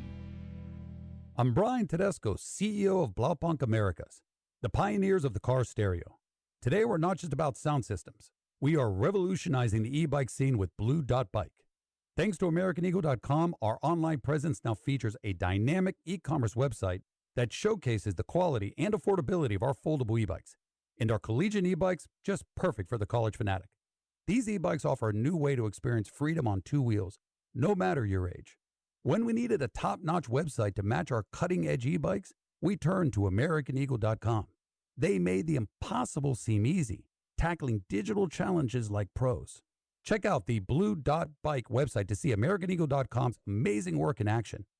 Need the best in website and digital marketing solutions? AmericanEagle.com is your go-to. They've been a game changer for us, and they can be for you too. Visit AmericanEagle.com or call 877-WEB-NOW-1. That's 877-WEB-NOW-1. Come on, the meeting's already started. Sometimes it's important. Last call, boarding gate number 9. Sometimes it's urgent. Sometimes it's vital. Hospital treatment within 1 hour of a stroke can prevent lifelong disability. If you notice someone experiencing sudden weakness on one side or having a problem speaking, walking, or seeing, call 911 fast. Stroke. Know the signs. Act in time. A message from the National Institute of Neurological Disorders and Stroke. This is Derek Miller speaking on business. Originally developed as an outdoor shopping destination, which opened in 2000, the Gateway has experienced a dramatic transformation since Arizona-based developer Vestar purchased the property in 2016. General Manager Brian Hill shares more. Since Vestar purchased the Gateway, $100 million has been invested to upgrade and revitalize the development, ultimately transitioning from a shopping center to a lifestyle destination in Salt Lake City. It has become known as a thriving hub of retail, dining, entertainment, business, and arts and culture. It also serves as an integrated campus for some of Utah's most innovative life science companies, as well as Kiln, a co-working space with multiple locations in the West. The Gateway is committed to being a central gathering place by hosting more than 200 community events and cultural celebrations annually. These include everything from Pride Festival and Festa Italiana to July 4th and New Year's Eve celebrations. This fall, we welcome Asher Adam, a boutique hotel that's part of Marriott's luxury collection. This stunning centerpiece is an extensive historic remodel of Union Pacific Station. So even as the Gateway approaches its 25th year, we continue to reinvent it to ensure it stays relevant. Between the announcement of the 2034 Winter Olympics and all the plans for potential further revitalization of downtown, there are some great implications for the Gateway. We will look forward to seeing the continued evolution. I'm Derek Miller with the Salt Lake Chamber, speaking on business. With the three things you need to know this hour, I'm Dan Bomas. First, a baby and her mom survived being hit by a car in Grantsville. Second, Salt Lake City says it's close to finishing its long-term street project in Sugar House. And third, you can add Beyonce to the list of celebrities who will be joining the Kamala Harris campaign on stage. 52 degrees and sunny in Salt Lake City. Back to Dave and Dujanovic on KSL News Radio.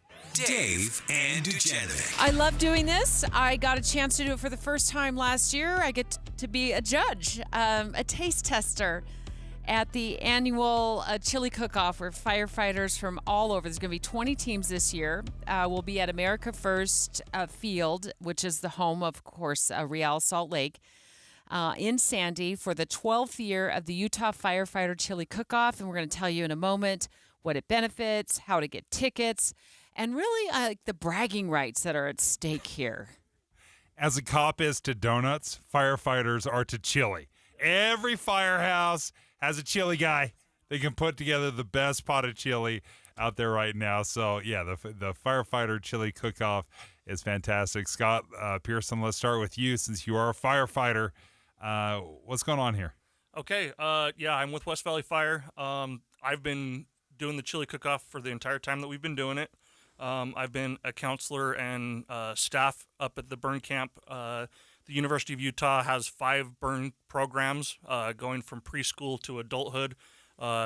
This money that we raise from the cook-off is all to support that so that the camps are free for the survivors. How seriously do our firefighters take this day? Oh, this is bragging rights. This is it's complete competition. You know, we're all, you know, there's 19 teams that are going to be second to West Valley. So, you know. I love the confidence. That's the way that it goes. Deb's caloric intake as a judge is going to be like 10,000 calories by the end of the day. I cannot wait. Let's talk to E. Bauer. She's a burn survivor. You're 14 years old? Yeah, 14. 14. Just give us an idea of how important burn camp has been to you, and maybe fill our listeners in as well as how you wound up being a burn patient, E. So burn camp has been this amazing experience that's like a huge confidence booster. It's helped us to like understand how to deal with our burns and how to like deal with the people who ask about our burns and how to deal with the surgeries, just the whole shenanigan with just everything, with living with them to treating them and all this stuff. When I was 15 months old, I fell into a fire pit in Big Conwood Canyon while I was camping.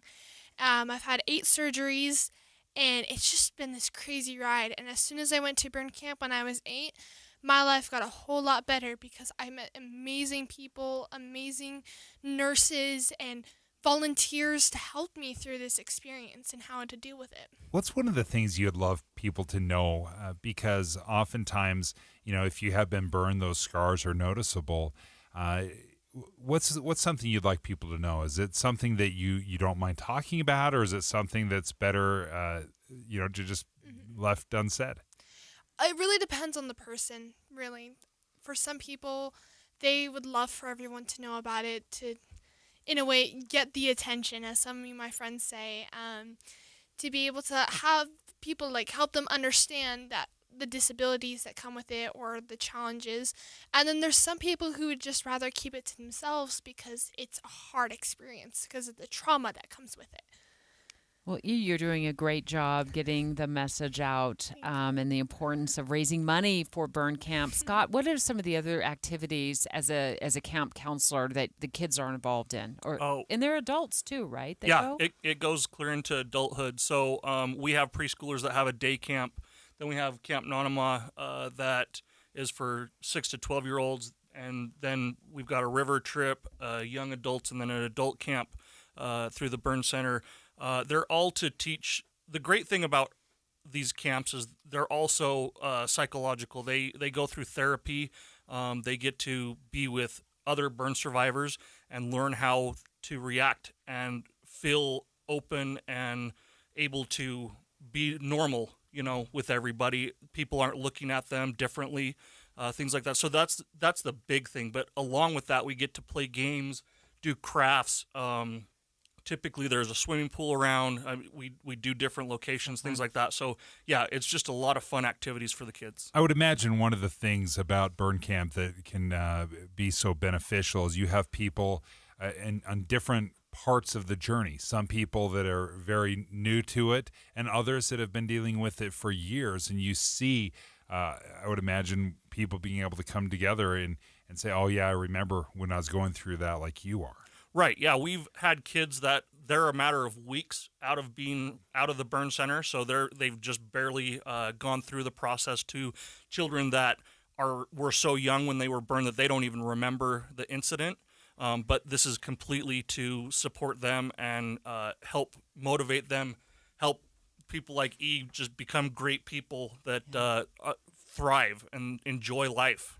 We're talking live right now to Scott Pearson, a firefighter with the West Valley City Fire Department. Also, E. Bauer. She is a burn survivor. Did I say your name wrong, your last name? E. Boyer. E. Boyer. Oh, we have it differently here. So sorry, E. Thank you for correcting me. We want to make sure you get that right. E. Boyer, she's a burn survivor. She just told her story, and you're such a champ, E. And let's move over to Carrie Jones. She's an event coordinator for the Chili Cookoff. It's this Saturday from 11 to 3 at RSL Stadium, which is America First Field. Carrie, tell us about tickets, how much it costs, and all the other great details that we need to know about. You bet. So anybody can go to the Utah Firefighter Chili Cookoff. There's no cost to get into the event.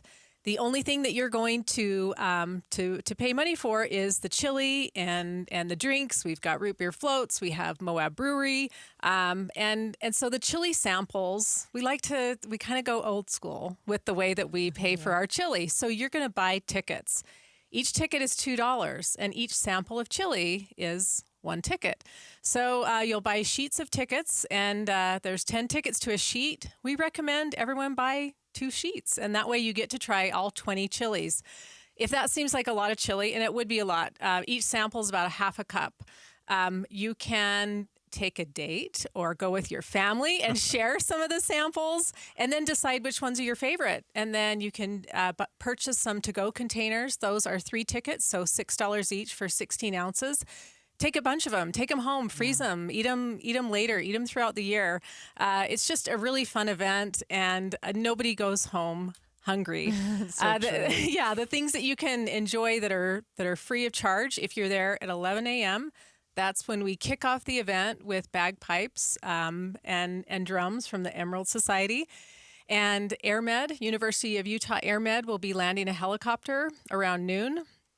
There's bounce houses, there's crafts, there is so much to do, and all of that is just free of charge. Just come and take it all in, and then the banter between the firefighters is really, really fun.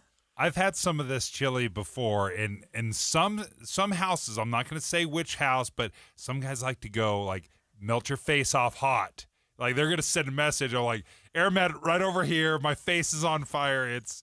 but you're going to have a lot of different kinds of chilies. There's I know from experience, there's sweet, there's savory, there's chili verde. I mean, there's a lot of different options out there that have their own unique tastes and twists, don't they? Yeah, we have vegan chilies and bison chilies, and yeah, if you can think of it, one of the departments has probably made it. Bison chili. Bison chili. And this is all volunteer, right, on the behalf of the firefighters to go out there and do that, right? They're doing different teams from different fire departments. I was out there last year. It's really a fun setup the way you guys have done that. I got to be a judge with a lot of other people that I've known from the media for years, some new faces that I met for the first time. And it just was such a privilege and an honor for me to be included this year. So I guess I didn't mess up too bad last year. No, you did great. Back. You chose the right bag. And Scott, we talked about this earlier when we were coming into the segment. Don't tell me what kind of chili West Valley City is choosing, because I don't want to be accused of playing favorites. Understood. All right. No, we're going to win on our own accord. That's right. Don't need any advance notice. E. Boyer, thank you so much. I got your last name right this time. You give me a thumbs up. All right. I'll see you out there Saturday morning. I'll be out there probably just before 11 o'clock. I'm sure you will be too. Scott Pearson, West Valley City Fire Department, thank you so much. Say hi to our friends at the West Valley City Fire Department. Of course, Carrie Jones is the event coordinator. Always appreciate you contacting me about this, Carrie. Look forward to it on Saturday morning. And people can just show up, right? Yes. Yeah, show up. It starts at 11 a.m. All right. Do you know how many gallons you're bringing? Gallon-wise, I'm going to say we're pushing 15 or so. 15 gallons just from your plate. Yeah, you're that's what golden. I'm guessing. There's going to be no shortage of chili for sure. And come to the silent auction, too. That's opening up here soon. Yes. Yeah, we're doing an online silent auction, so people will start placing their bids at 11, and bids close at 3. On Saturday? Yes. Okay. Yes, on Saturday. All right. What's the email or what's the address? So you can go to, for the stadium. Yeah. Well, no, for the website. For the website, it's UtahFirefighterChiliCookoff.com. UtahFirefighterChiliCookoff.com. Thanks so much for being here, all three of you. See you Saturday morning out at the America First Field in Sandy.